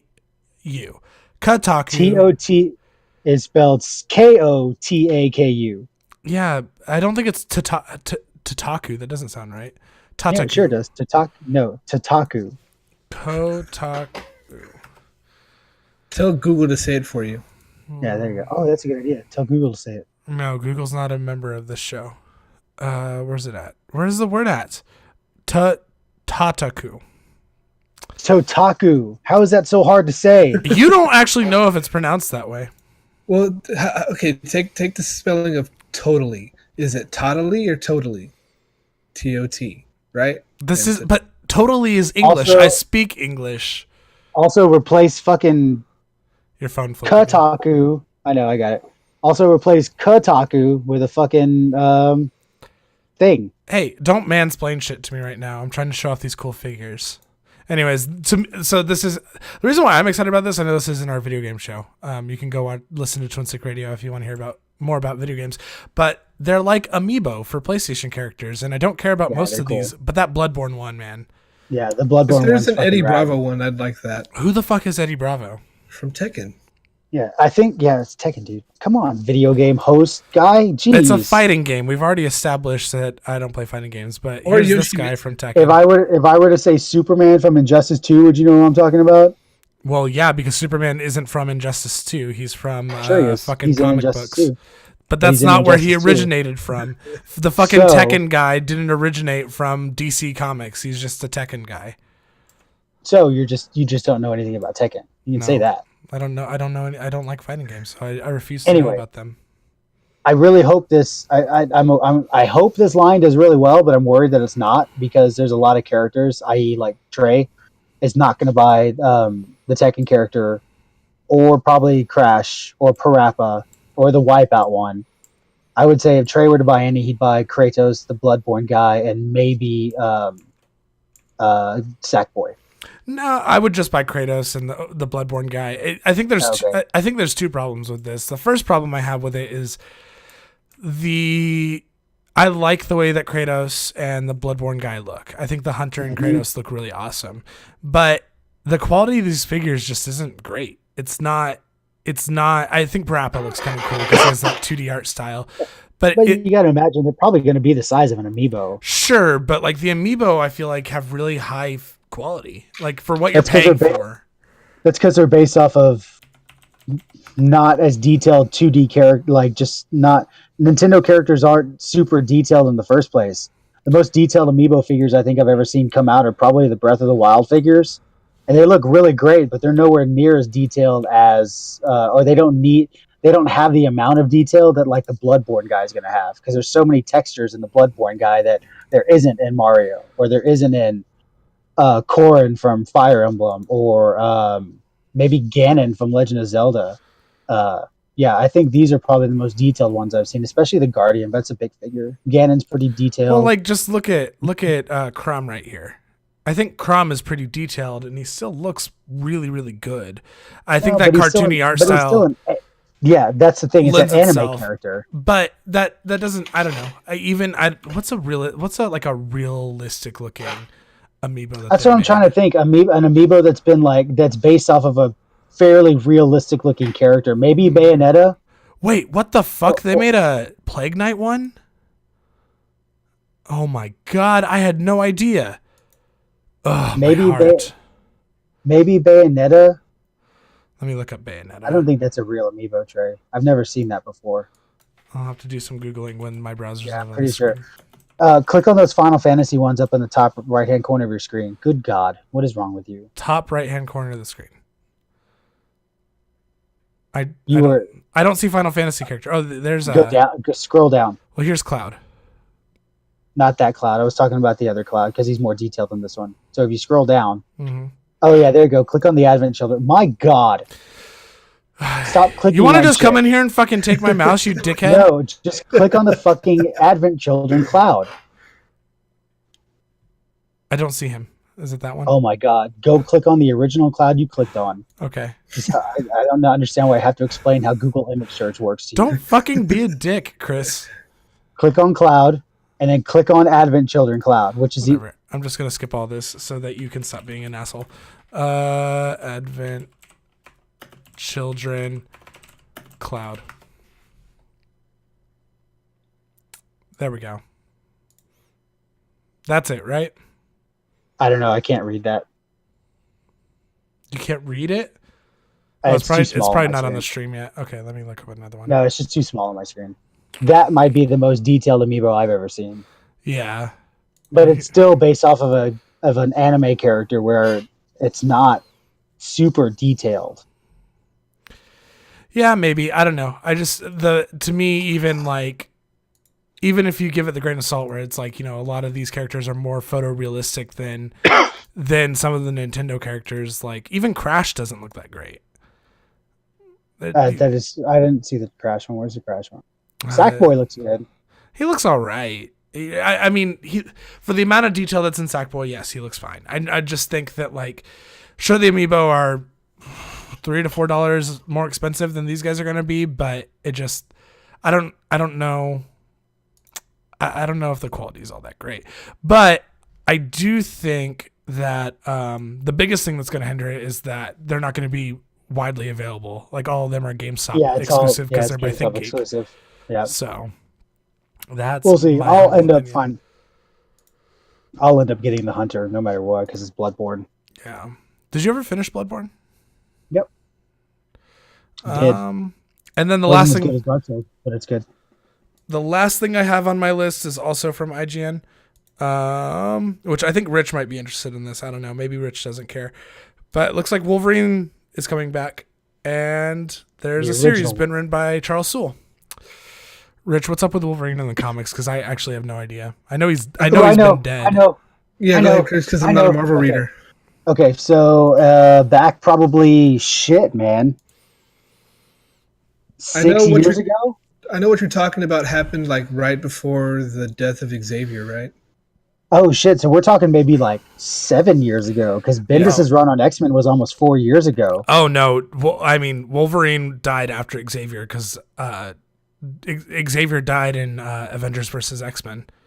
Yeah, which was okay. And Bendis' run on X-Men was 4 years ago, so that puts Avengers vs. X-Men maybe 5 years ago. 2014 is when Logan died. Okay, so 4 years ago.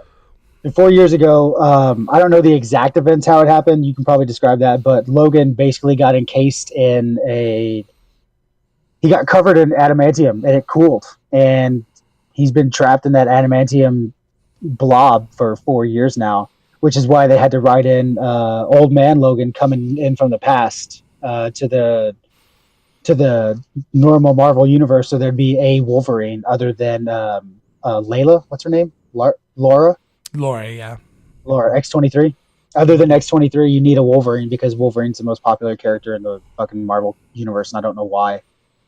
Because they had, because he says bub. They had to have a Wolverine, so they brought in Old Man Wolverine, which is fine. Old Man Logan's great. I think he's a cool character. I think he's a lot more depth than normal Wolverine, to be honest with you. Oh, yeah. Even in the movie he was, I mean... I still haven't seen Logan, but yeah. And so now they're bringing him back. Don't know why, but cool, I guess. Yeah, I mean, I guess I don't really care one way or the other if Wolverine comes back. I've never really been too interested in Wolverine.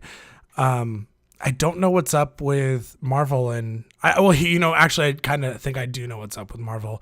But they've been bringing back a lot of characters that have been dead for a while. Jean Grey, I think, is coming back. I don't know how that series ends, and they kind of the Jean Grey, because Jean Grey's alive, just like the original, the not past Jean Grey is back. Interesting, or is coming back, is she gonna have the Phoenix Force? I don't know the details. Scott died with the Phoenix Force. No, he didn't. Who died with the Phoenix Force? I have no idea. I don't remember. I don't read Marvel that much. See, Scott died with the Phoenix Force in that fucking the weird battleground thing. Yeah, but then they kind of like changed his death after the relaunch. I think it's interesting that they're bringing back all these characters that they've killed. Jean and Logan. It's weird. Well, I mean, I guess to a certain extent it makes sense now that Disney has rights to X-Men again. Does that mean we'll actually get mutants again? I mean, I understand like Magneto still exists as a mutant, and a few original, like, you can't really mess with them, have been considered mutants. Storm, Beast, Iceman, all of them are still considered mutants. However, a lot of the X-Men and X-Force and Gold members and Blue members and Inhumans they've all been you guys aren't mutants, you're actually Inhumans. It was the terror mist or whatever it's called that changed you. Yeah. And I hope I hated that they did that because they took away what It took away what made X-Men so good, and it's X-Men's always been like that social commentary on minorities fighting against, um, fighting for rights most of the time, just in a really exaggerated manner. Yeah. And I think that's what made the X-Men so cool over like DC and stuff like that, because they're not. Yes, they're superheroes, but they're not. God damn it, phone. They're not. It's the gods versus the everyman argument. Like, yeah, exactly. Marvel heroes are relatable, whereas DC heroes are to be worshipped almost. Right, exactly. So I really hope they go back to being mutants again, and we can get maybe like I loved Magneto's Brotherhood. I think that was one of the coolest radical groups in Marvel ever. Mm-hmm. And you just don't get that anymore because they kind of stripped Magneto of his powers hard after the relaunch of everything. I'm actually a little bit worried about Marvel to a certain extent because they just don't have any big talent writers anymore. I mean, I'm sure there are people that. What about Spider-Man? Who's writing Spider-Man? That's the same guy. Slott still writing? Yeah, I think it's still Dan Slott. But he's great. For the most part, a lot of their big writers have left. I mean, Bendis just left and went over to DC and started writing. Did he really? With them. Yeah, like I mean, and for a while, a lot of their creators have been moving over to independent books, like Jeff Lemire, Matt Fraction, all these guys. I mean, Jeff Lemire has been writing stuff for Marvel while doing Image stuff, but his amount of like superhero titles have decreased. And for a while, he was even with DC. He wrote Green Arrow for a bit. If I remember correctly. But I just worry about them. I think DC to a certain extent still has a pretty good stable of writers. I mean, they still have Jeff Johns. Yeah, they also still have Capullo. I didn't think Capullo was going to stay on Batman. I'm sorry, not Capullo, Snyder. Yeah. Dude, I didn't think Snyder was going to stay with Batman. And they're killing it right now, dude. Yeah, dude. I mean, Snyder and Capullo. It's insane. After Batman 50, like I'm pretty sure even Snyder says like, yeah, I'm not going to do Batman anymore. And then out of nowhere, Snyder and Capullo both are doing Batman. Well, Snyder also writes fucking Shadow Batman and Shadow. I think Snyder's writing that small little arc, and it's fucking amazing. Yeah, after Batman, after him and Capullo's run on Batman was over, he went to Batman. He did. And then somebody took over Batman Rebirth, and then they have this Dark Knight's Metal thing going, and he's also still doing that independent book he does for Image called Witches with Jock illustrating, which is really good. The one thing that I like about DC right now is the Dark Knight Metal one-shots.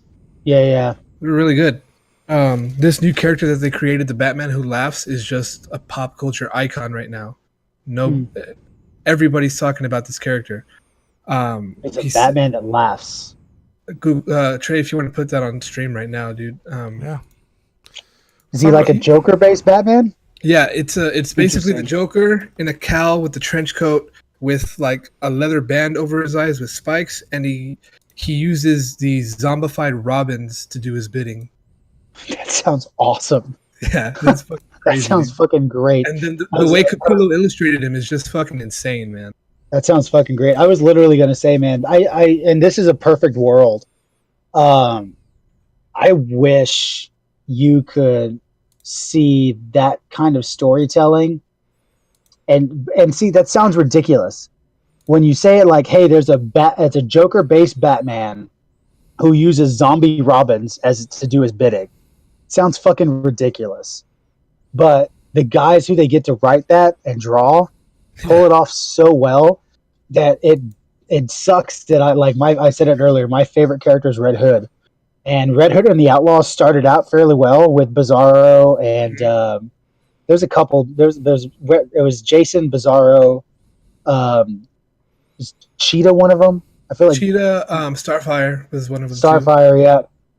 And you hear that and you're like, oh, go ahead. That was right before. That was during the run where Joker killed Deadshot after he was put up for Harley, right? Yeah. Because you started Red Hood and the Outlaws at the relaunch of 52 with Jason, Roy, and Starfire.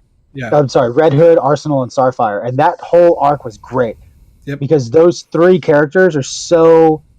That's a really cool shot of Joker. those three, or Batman, Joker, whatever you want to call them, those three characters together worked so well because two of them were freaking sidekick rejects, right? Yeah. And Starfire, she didn't go crazy, but she ended up after the Titans. She just kind of went all fucking whatever, right? Starfire's a weirdo. Like she's a fucking weirdo anymore, and they just worked. Run single issue still, dude. I do too. From Abdel, I think it's great. And then they did Red Hood and the Outlaws when they kind of reset again. Rebirth. They did Bizarro and Cheetah and all this other things. It's like it started okay. Like Trey told me, he's like, you should try it, and it's like did. But as I got further, it's like you're using such a cool character in Red Hood, and you're just kind of fucking just throwing him out the side window, and it sucks. I think the move they need to make is to make Snyder editor-in-chief, because he's so good at tying everything in when he's in charge of the Batman arc. Family. That would be great. No, that's the last thing I want, because I don't think correct me if I'm wrong, I don't think that Jeff Johns has ever been editor-in-chief, but they moved Jeff Johns up into this huge creative spot, and the comic suffered for a really long time, even his stuff.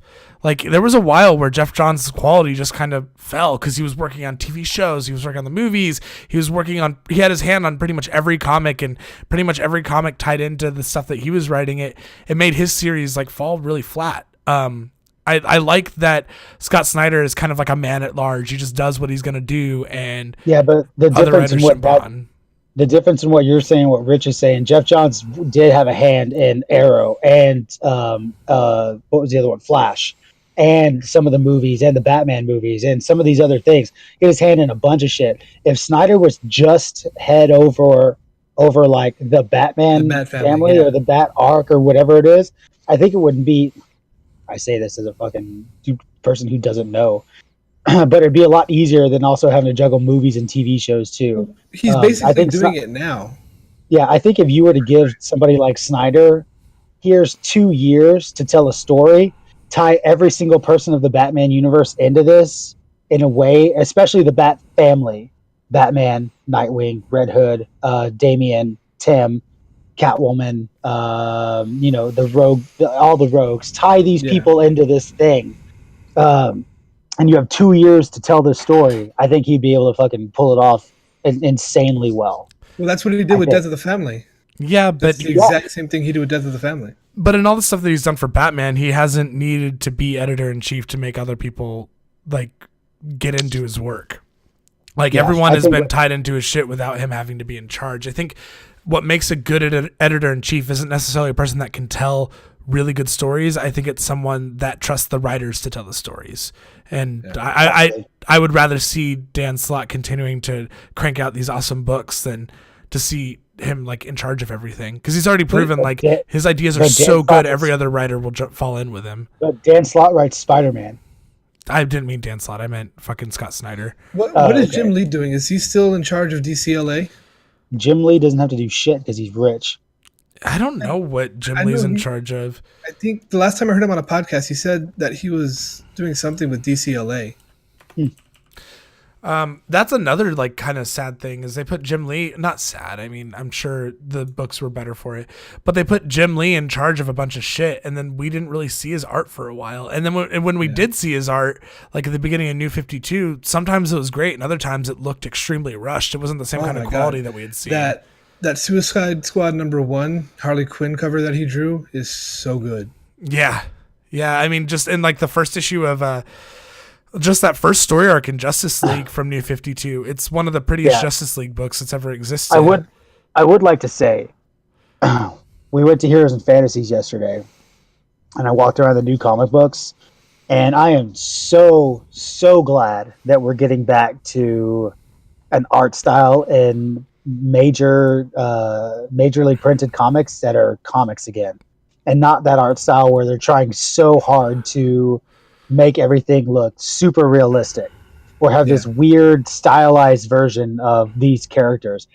I love that I picked up, and this is probably a terrible example, but I picked up Batman Ninja Turtles 2, and the art style in Batman Ninja Turtles is fucking awesome. Yep. Like that is the way a comic book is supposed to look. And then I picked up Old Man Hawkeye, which I read like the first couple pages, ended up being really fucking cool. But the art style, I look at it, and it's not like they're not trying to make Hawkeye look fucking, perfect. It's not like photorealistic. But it's not like some weird ass art style like rebooted Hawkeye was, which wasn't bad. I'm just saying, I'm not a fan of it. It looks like a comic book, and I'm so happy that comic books are going back to looking like comic books. Like that picture of Joker you brought up earlier. That's a comic book. Those zombies were over exaggerated mouths, spiky teeth. Hair's not perfect photorealistic. It's just like little spikes. I love comic books like that. That is what a comic book is supposed to look like, and I'm really glad I'm seeing a lot of big publisher comics going back to those type of artists because when comic books boomed in the 90s, that was the art style. According go ahead. I'm so sorry. I didn't mean to interrupt. That might have been the time. That might have just been like a fad of the times, but I think it's both. I like it. I'm tempted to buy a few comic books now just for the art style, especially Batman Ninja Turtles. That art style is so cool. So cool. Yeah. According to Jim Lee's Twitter, he is DC Entertainment's co-publisher. So that's what I see. Before we get off of Jim Lee, I have this really cool cover for Batman 45. Chris Daughtry actually penciled it, and Chris Daughtry, the singer. Yeah, Google it. It's an amazing cover. Jim Lee, Chris Daughtry. Yeah, I have the cover that's half Chris Daughtry's pencils and half of the pencils with Jim Lee's inks and colors finished. Oh, I see that. I'm literally looking at that cover right now. Yeah. You said Chris Daughtry penciled this? Yeah. Wow. Looks really good. The singer. Yes. Chris Daughtry penciled this. Yeah. That's really fucking great, dude. He was actually an aspiring comic book illustrator before he got on American Idol. I listened to his episode Fat Man on Batman like 3 years ago with Kevin Smith. Dude, that's really fucking great, man. I love the way that looks. And that's the comic book style I'm talking about. I love this art style. It looks just like Jim Lee. It looks very Jim Lee inspired. Very Jim Lee. Yeah, I agree. On his Instagram, he'll post his illustrations. He'll post his illustrations every once in a while. That's also a fucking cool. I love how he did a rendition of Batman. I love how his cape kind of. I'm looking at it right now. His cape kind of it bunches at his shoulders, but it bunches like a spike. It just looks fucking cool. Yeah, yeah. That's also why I love Craig Capullo so much, man. He's like and he's one of the only pencilers right now that still pencils, not digitally. Yeah. He actually uses grid paper and pencils. Really? Yep. Dude, you should look up the Batman Ninja Turtles 2 art style. It's great. I have it. I have. Oh, you have it? I have 1, 2, and 3. God, I fucking love that art style. I love the way the turtles look. They look so fucking cool. Yeah. I think that's it. I think that's all the little news things we have this week. Yeah, I think we're just going to talk about Star Wars before we head out. Star Wars. But yeah, man, Chris Daughtry is actually a really good illustrator. He did that DC charity where they did it was a cover that they did, and every issue they sold went to some kind of charity. I forgot what it was. But him and Jim Lee are like really good friends. Nice. I wish me and Jim Lee were good friends. Actually, I take that back. Overwatch. I take that back. I wish me and Joe Madureira were good friends. I want Joe Quesada to come back to illustrating instead of being in charge of the Netflix stuff. Isn't that dude like 50 now? Yeah, he's pretty old. See, this is what happens when you take the awesome creators off of the comics. They go off and do other things, and then you're like, man, I really miss the days where Scott Snyder wrote Batman. But you'll never have him back because you really wanted him to be in charge of everything. I really like Joe Quesada and Kevin Smith's Daredevil run. I don't think I ever read that. I don't like Kevin Smith. I think I would like any. I honestly think I would like anything Kevin Smith would write, comic book wise. Yeah, and that's not coming from a Kevin Smith fanboy. I mean, I love his movies, but I'm not like a Kevin Smith fanboy. But I think, dude, his Batman run is so good. It's not even done yet. His Batman run. Yeah, I think if you were to take, I think Kevin Smith would just be able to write a good story for any comic book character that he had passion for. Yeah, because he's so. That's the thing is the dude has so much passion for comic books in the I've first been waiting place. for 5 years for Batman Bellicosity to come out. It's not even anywhere being done. Just like I think I'm not sure if this is like a I don't know if it's actually going to turn into a comic book or not, but Greg Miller said he wrote a Superman story, and I don't know if that's actually going to become a comic book. But I would be super interested to read Greg Miller, a Superman comic written by Greg. I think that would be great. You know what never came out? About 2 or 3 years ago, Neil Adams was on Fat Man on Batman, and he was writing a New God story, and it just DC dropped it. It never came out. New Gods are really complicated. It's not very often that someone does the New Gods real well. If anybody could do it, Neil Adams can do it. God, who was the person that wrote Wonder Woman at the beginning of New 52? I'm gonna feel so dumb when I look it up. Don't remember. Hold on one second, because friggin' Brian Azzarello. The Brian Azzarello Wonder Woman stuff is great, and he is one of the only writers that I've ever seen that's able to like make the New Gods understandable. But yeah, you guys ready to talk about Star Wars? I'm gonna be right back when I fill up my water bottle. You guys start. Okay. So, did you go opening night? I actually, because of where I work, I got to see it on the Wednesday before it came out. So, I watched it and had to sit on that experience for 2 days before I could talk about it, and it was rough. I saw it on preview night on Thursday. Chris already knows how I feel about it because he and I talked about it after he went to go see it. Mm-hmm. But while he's coming back, I fucking love that movie. Like there is no part of me that hated any part of it. I told Chris after he watched it, because I just avoided him for 2 days outside of the podcast. Oh, we weren't doing the podcast that week, so I didn't have to see Chris at all. So I basically avoided him for the 2 days after that came out, because I really wanted to talk about it. But if I've seen something that Chris hasn't, I just won't talk about it with him, because for the most part, Star Wars excluded. For the most part, he doesn't care about spoilers. But I want him to I want him to get his own impressions himself, because that's the way I like watching movies. If you see something that I really want to see, don't even give me your non-spoiler opinion of it. I want to walk in with fresh eyes and see what I think about it without having anyone else influence me. So I didn't read a review. I hadn't seen any of the trailers except for the first one. I was completely fresh when I walked in, and it. For the longest time, for as long as I can remember, Empire Strikes Back has been my favorite movie of all time. And I don't even remember the first time I watched Empire Strikes Back, because I was so young. So when I watched The Last Jedi, it was amazing. I had the experience of seeing my favorite movie of all time in theater for the first time ever. I'd never experienced that before. Through half the movie, I was silently cheering and throwing my hands up in the air. I fucking love that movie.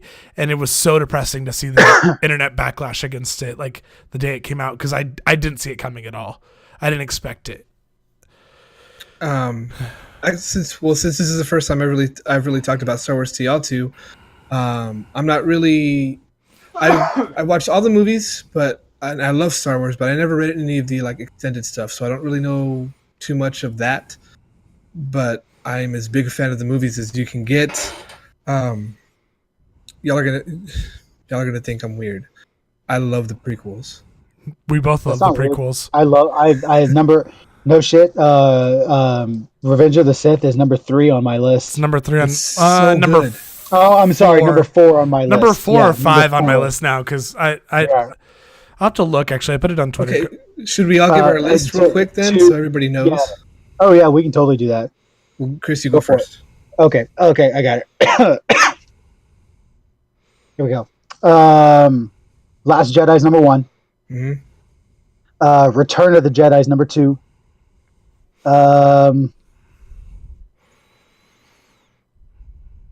Force Awakens is 3.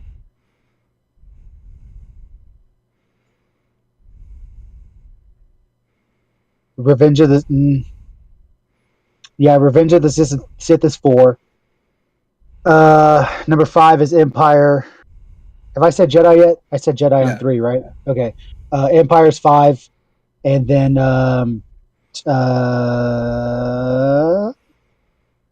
why am I feel like I'm missing one? Oh, it's Rogue One. Probably Rogue One after Empire, and then Clone Wars, Phantom Menace. So my list Did I get them all? is. I think You he forgot might have them all, missed right? one. I think he might have missed one. You forgot Hold A New on. Hope. Oh, okay. I'm sorry. Then Last Jedi, Mm-hmm. Return of the Jedi, Mm-hmm. Force Awakens, New Hope. No, Revenge of the Sith, New Hope, Empire, Rogue One. Rogue One, Clone, Phantom. There we go. So mine is Last Jedi, Empire, Force Awakens, Revenge, Rogue, A New Hope, Return, Attack, and Phantom Menace. Why do you have that written down on your phone? Because I put it out on Twitter in December, which you can't see. Oh, okay. Fair enough. So Mine I thought is you had it like in a notepad form on your phone. It's like, no, Trey. it was on it was on a notepad, but then I put it on Twitter. I know you like to keep lists of things you've completed, but keeping a list of your favorite Star Wars movies on your phone I guess if you really don't want to forget it, like I just did. So yeah. But yeah, Mine is Last Jedi, Revenge of the Sith, A New Hope. You like Sith better? Sith is not better than Force Awakens, and then to you, Revenge of the Sith to me, when it comes to visuals, score. okay. No, story, I mean, I'm know? not. I'm sorry. Yeah, I didn't mean- mean to. I wasn't like criticizing you or anything. I'm just saying. Oh no, that's yeah. that's awesome. Like that's fucking Yeah. great. It's Last Jedi, Revenge of the Sith, A New Hope, Force Awakens, Attack of the Clones, Jedi, Rogue One, Phantom Menace, and Empire is actually my least favorite. God, if Wow. Star Wars, I'm sorry, and I say this with quotations. If Star Wars fans were to see this podcast, we'd get fucking crucified Yeah. putting some of the prequels that high up. Man, maybe I'm just fucking insane, but it's hard for me to believe that anyone, even if you think Phantom Menace and Attack are steaming piles of shit, it is hard for me to believe that anyone has a problem with Revenge. Like, Revenge I agree. is a near perfect movie. And especially after watching all the Clone Wars, like, if you don't cry during Revenge after watching Clone Wars, you have no heart. Yeah, I do agree with that. Like, and that's the problem with Last Jedi that I have, is that I like, and I ask people this all the time, like people who don't like Last Jedi. I'm constantly asking people this question. I legitimately can't comprehend why someone doesn't love that movie. It makes zero sense to me. There's never been a time in my life where I'm more relieved that movie critics have the same opinion as me, because I don't understand that people hate this movie. And I can't even get like a comprehensive argument, because a lot of the complaints that people have about it, it's like, I don't see that. Like I legitimately didn't view it that way. Okay, so the answer that I get the most, especially at work, because people come to me at work with this shit because they think I want to talk about this stuff all the time because of the podcast that I do. They're like, there's no way you could have liked the Star Wars, right? There was no story. There was nothing driving the movie forward.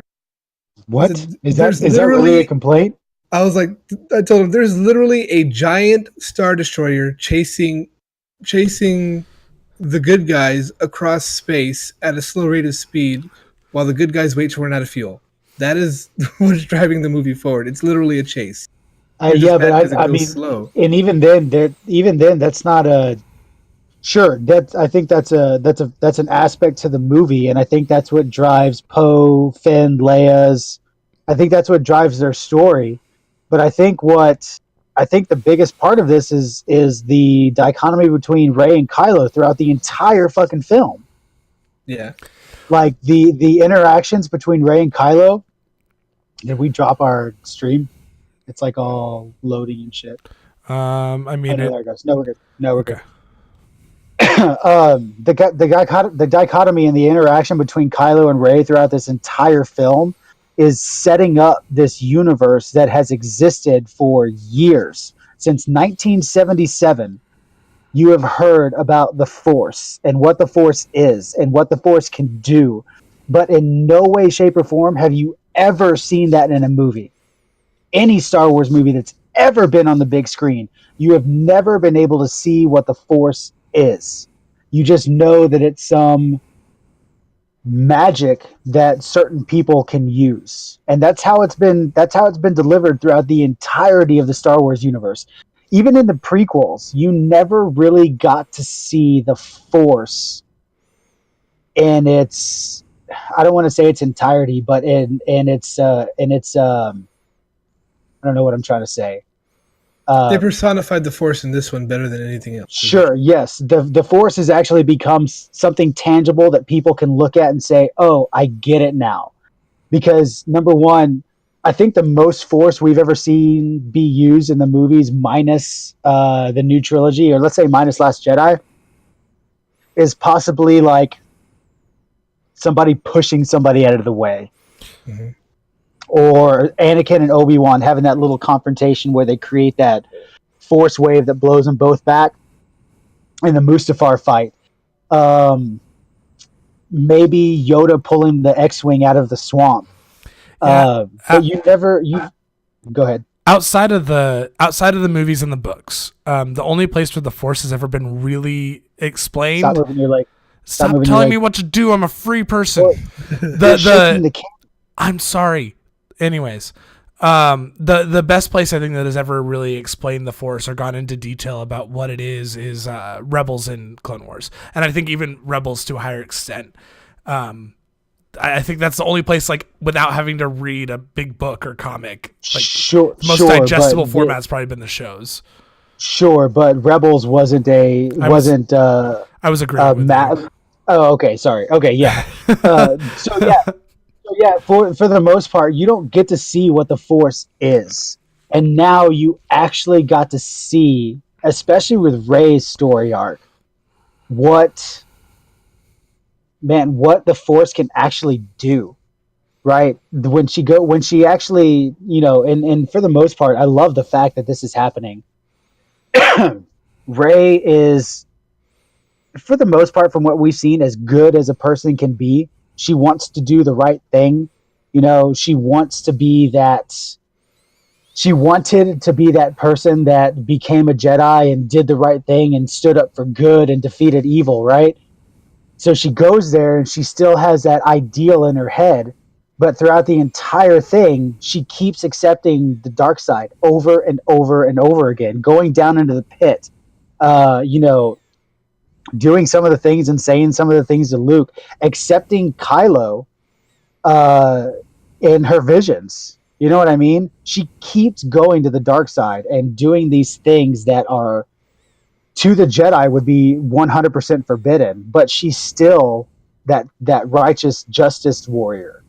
And I think that the fact that they explored that so in depth really gives you an idea that there's not just a good and a bad in the Force. There never has been. It's just always been told to people in the movies that there's a good and there's a bad. There's Jedi and Sith, and that's the battle. But if you've watched Rebels and you watched the Clone Wars and you read any of the books, you understand, like, that's not the case, and it's never been the case. Since the beginning of time, when the Force existed, that has never been the case. And I love that they explored that aspect of the Force. And secondly, like I said, what it can do. Luke and his fucking projection. Like, that has never, ever been shown on screen, ever. Clone Wars, Rebels, or anything. Force projection like that has never been shown on screen. The only time I've ever actually read about it is when Jason did it in Legacy. Only fucking time I've ever seen it done. And it is incredible that I finally got to see it on like a Star Wars movie screen thing.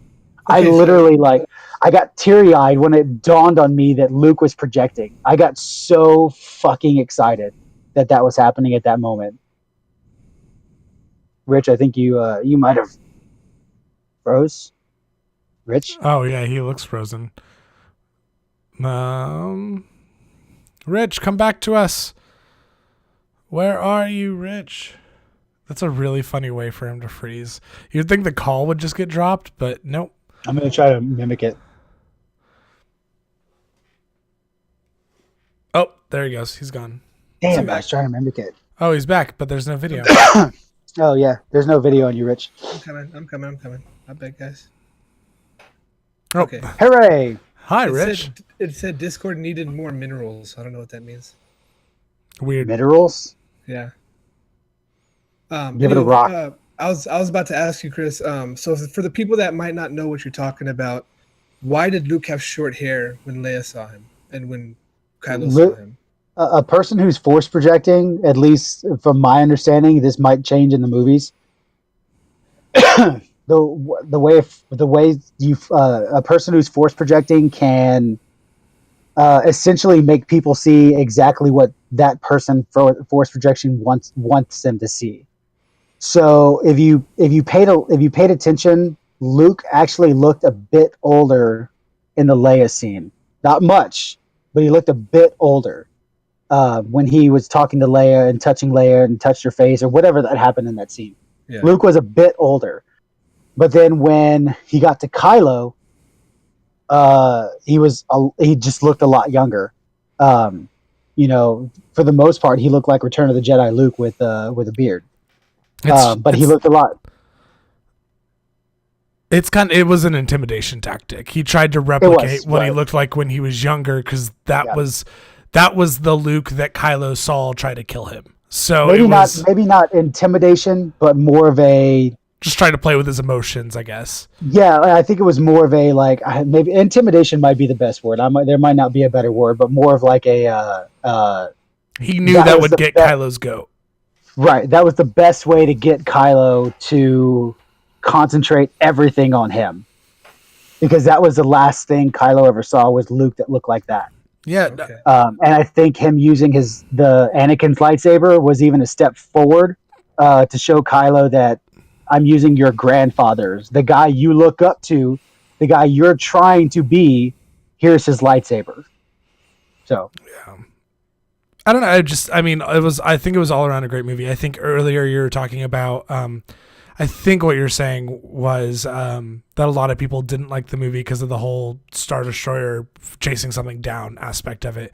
But to me, like, what's really cool is like how small of a timeline that this movie takes place over, because you essentially have the end of Force Awakens, and then shortly after the end of that movie is when this movie starts. Maybe a week, maybe 2 weeks. I would probably guess closer to a week. And then this movie takes place over the course of 72 hours. I think that was how long their fuel lasted, or just a couple of days. And like that. And it just everything. They might have been in that bunker for a day, maybe. At least the chase part of it. I can't remember how much fuel they said they had left, but I think that for the first time, you really get to see the rebels the resistance in Dying Straits. So the rebels, I want to say rebels because you never really even saw the rebels like this. You saw them running from the Empire, but you never saw like a portion of the Empire chasing down just all of what remained of the rebels. And that was what was cool about this, is it made the First Order seem so much bigger than maybe it actually is, and so much more powerful. And it kind of brought into perspective like how weak the resistance is. Like when Admiral Akbar dies and all these ships are being plucked out of the air, it's just, you kind of get an idea that they're on their last leg, that this is all they have left. And so it really puts the fight into perspective.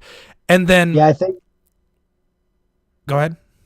I think yes, to an extent, but they put that signal out to allies. I think the resistance is still out there, but at least visually this is it. You know what I mean? That was at least what was left of the military. I think they established early on that they have people out there that are willing to ally with them, but that they what was on, I forgot the name of the planet, but what was on the planet where Han and Chewie and Rey and Finn go to, I think that was pretty much the concentration of their military. And then, or at least the ones that were okay with being part of the resistance as of that time. Then over the course of the story, you have like just these awesome moments where I think every main character, and I would say the four main characters in the new trilogy are Kylo, Rey, Finn, and Poe. Throughout the course of the story, you see all of those character strengths, the thing that drives them forward, but you also see like their biggest weakness. And outside of like, I would say maybe Anakin and to a certain degree Luke, I don't think that the main characters in Star Wars films have ever been as deep. I mean, Han is a flawed character, but that's kind of the charm of Han, is that he's a scoundrel. I just don't think that what's great and what's horrible about a character is as apparent as it is for them. So I think it makes them a little bit more relatable than past protagonists in Star Wars were, in a way that like kind of only existed to me in the expanded universe, was when you were inside the character's head. Yeah, that's because the past characters, a la old trilogies, were painted black and white. Mm-hmm. Luke, Leia, and Han were good. Darth Vader and Palpatine were bad. That's that way they were painted. Well, look what they did with Anakin. With the exception, exactly, and that's where we saw Anakin come in the prequels, which is what makes the prequels so good, is that he was gray. You know, go ahead, Rich. Sorry, I didn't mean to interrupt you. No, I was going to say the exact same thing. You see the good in Anakin wanting to always help, but you see the bad driving him forward, his rage. Yep. You see Padme breaking protocol to be with a Jedi who she's not supposed to be with. Yep. They introduced a lot of those emotional elements in the prequels, and I think that's why I was so drawn to them when I was younger. Because the original trilogy to me was just like you said, black and white. Yep. That's Yeah, I think, and they did I don't want to say they did a great job illustrating Anakin. I think Clone Wars. I think Clone Wars did a much better job illustrating Anakin's pull to one side or the other. I think they did a fine job in the movies, but I think they do an exceptional job in Force Awakens and Last Jedi of showing every single character isn't just good or bad. Look at Kylo. Kylo is hands down, other than Jason Solo, which is expanded universe books, my favorite character in Star Wars ever. Because he's such a flawed character that he's not evil, but he's also not good. And that just makes for great characters. The only other time I know that I really like a character that's either just pure evil or pure good is in Final Fantasy VII with Sephiroth. Like, Sephiroth is just pure evil in Final Fantasy. And Joker. I think Joker's a really good example of that too. Joker's just pure evil. He doesn't want there's no good in that man or whatever he is whatsoever. But I think like Kylo, Rey is the same way. You saw her accept the darkness multiple times in Force Awakens. Finn is also the same way. He wants to do everything right that he's willing to freaking, sacrifice his own life like a dumbass. Like, what is wrong with you? And then Poe, they did such a good job at fucking swerving us with Poe in this movie. You're like, yeah, Poe, you fucking stand up for what's right. You fucking do it. And he's wrong. He was just dead wrong in this movie. And it was so good. And I love that he got put in his place. I think it's great. I love that. And every single character has a flaw. But I think that just makes for good movie. And that just makes for good storytelling. And I think they do such a great job. And number one, excuse me, props to Rian Johnson. Like, I honestly think this might be this is the best Star Wars movie ever made. 10, 11, and 12 are his too, so we'll see what he does. Well, did they say it's continuation 10, 11, 12, or it's just a new trilogy? Well, they said the new trilogy is his too. They haven't really put any details out about it. Yeah. Okay. But it also goes a lot to say about the actors that are playing these parts. Adam Driver just killed it in this movie. He was so good, man. Which was nice because he didn't get anything in Force Awakens. Yeah. A little bit, but yeah, I get it. I get you. Adam Driver is what Hayden Christensen could have been in the prequels. Actually, I just got my actors confused. I am so sorry. I thought you were talking about Poe. Oh. So, yeah, Adam Driver got a lot of attention in Force Awakens. I take that back. Shame on you, Trey, for not knowing who plays your favorite characters anymore. Yeah, it's because they ceased to be the person they were before they played Poe. I was gonna say, actually, I don't know. Other than Adam Driver, I honestly don't know the names of the other three characters. Like, for real, like their real names. Oscar Isaac plays Apocalypse in X-Men Apocalypse. Too bad that movie's awful.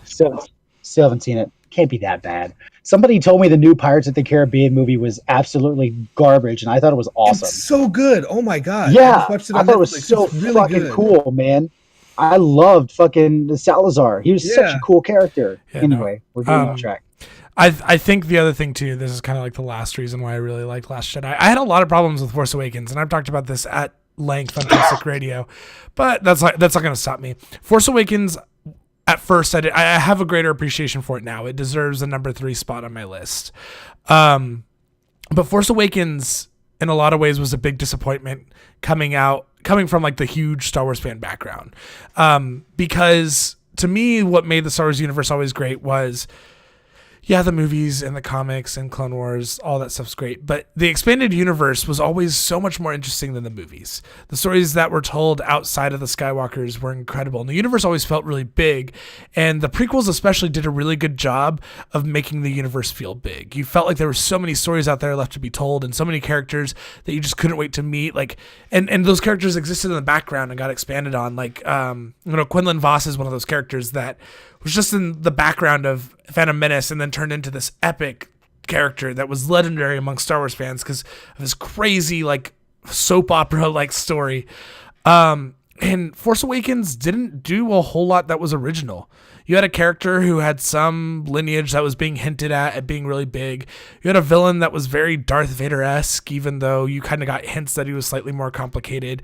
The movie followed the same format kind of as A New Hope, and you had like this supreme leader character that was a lot like the Emperor. It just piggybacked off of what made the original trilogy great, but it didn't really do anything too original itself.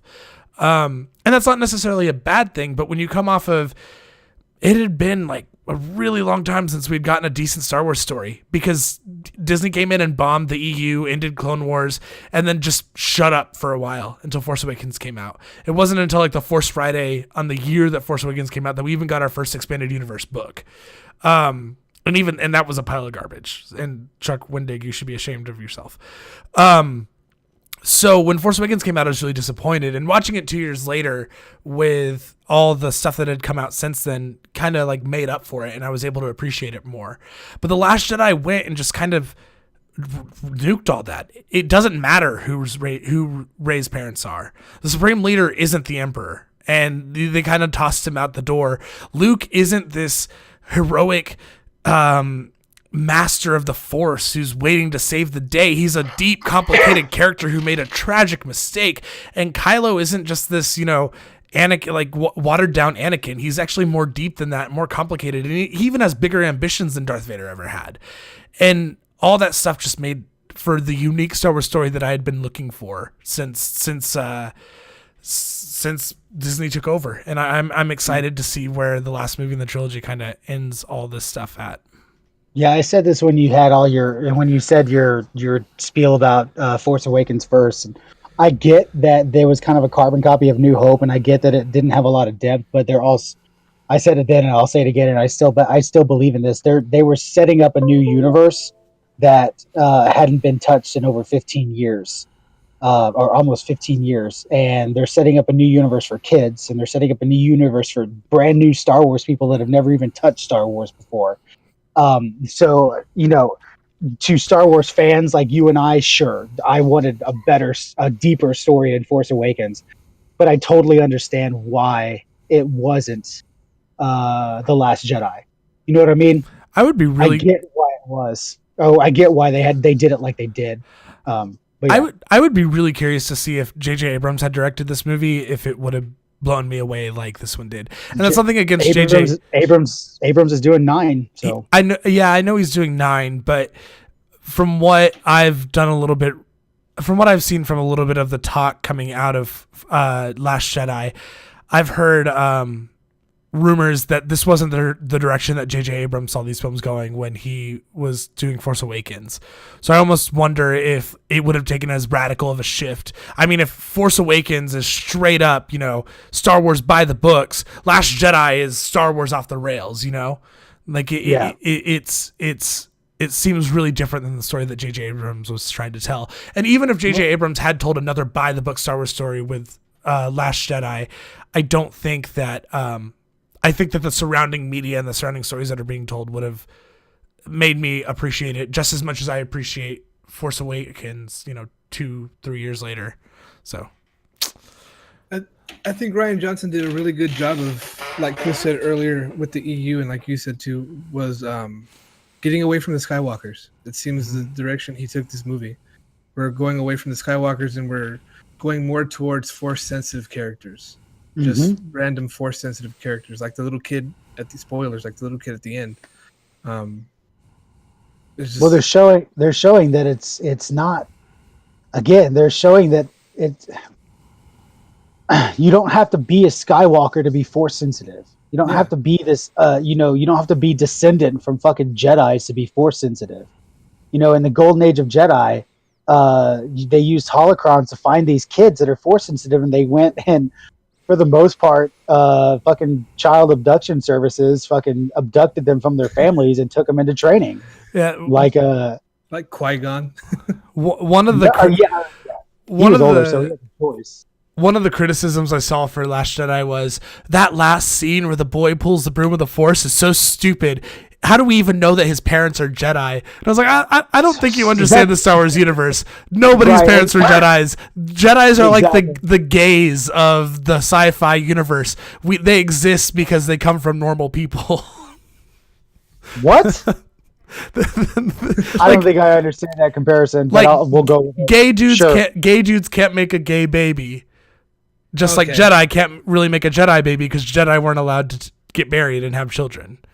Some Jedi did. I'm not taking that away, but normal people had Jedi babies just like straight people have gay babies. Okay. I think what you're saying, Trey. Yeah. The lightsaber sigil from the Jedi Temple is the Star Wars version of a gay pride flag. Sure. All right. But yeah, I agree, Rich. I think Ryan Johnson did a great job of pulling it away from the Skywalkers. And going off of what Trey said earlier, like unfortunately, I wouldn't even say unfortunately, some of the best stories told in the books involve the Solos and the Skywalkers because they're such a central character. I think Jason's story from start to finish, from the time he was born to the time he died, is absolutely the best written character in Star Wars lore. I love Jason Solo. I love everything he's gone through. I love every decision he ever made. Everything about Jason Solo is just fucking phenomenal. But he's a Solo. He's a Skywalker. He is a Skywalker. His mom was fucking Leia and his dad was Han. So for the most part, he is a Skywalker. And the majority of the books followed the Skywalkers and the Solos. But like Trey said, that doesn't take away from some of the EU books that didn't follow the Skywalkers or just media the like the one. I think, yeah, I love Legacy and I love Jason Solo, and I'm not taking anything away from any of those books or that series. But when I think of like Star Wars storytelling at its apex, I think of Knights of the Old Republic, and Revan's story is so incredible, and it takes place well before the Skywalkers and well before the Empire and well before the Rebels. And it tells a story with someone who, at least until Disney changes it, isn't even related to the Skywalkers and is this incredible Force user. And not only is Revan a great character, but then you have like Bastila Shan and Darth Malak, just all these great characters. And then fucking Knights of the Old Republic 2 that introduces Darth Nihilus. Nihilus, Scion, hell, Kreia. Darth Treya, who was Kreia. That trilogy, that Tri-Sith triumvirate was great. I think that was a fucking cool storyline. And even going into the Old Republic, the video game, the MMO, man, I think the Knight story is fucking awesome. The Knight story is so cool. And then when you do the new expansions, the Revan expansion, Knights of the Fallen Empire, all that stuff, such cool fucking stories, man. And you get to see the Force in ways that you just don't understand. Like you never would have comprehended the Force being able to do something like this. Even not as great games, but still awesome, is like Galen Merrick's story from Force Unleashed. I think Galen Merrick's such a cool character. But yeah, I'm glad to see Star Wars branching out. However, we say that, and we're getting a fucking Han Solo movie that just Well, doesn't sound good at all. I'm to me. I'm sure I'll see it and I'll enjoy it, but that is not the story that I would have chosen to tell. Nope. No, dude, if you're gonna choose to tell a solitary character story in Star Wars, why? There is 40 years of Obi-Wan that we have no idea what he did from the end of Sith to the beginning of A New Hope. That I personally think you could tell a fucking amazing story with Obi-Wan. I just think he's such a good character that you could tell an amazing story involving Obi-Wan. You just could. And you pick Han, and like people love Han. And like you said, he's a scoundrel, so he has that depth, but he doesn't, right? He's Han Solo. He can shoot fast, and he's cool, maybe, sort of. And he swindles people. He's got a friend with Lando, and he carries around a big ass dog. Like, he's just not that. To me, he's not that interesting of a character.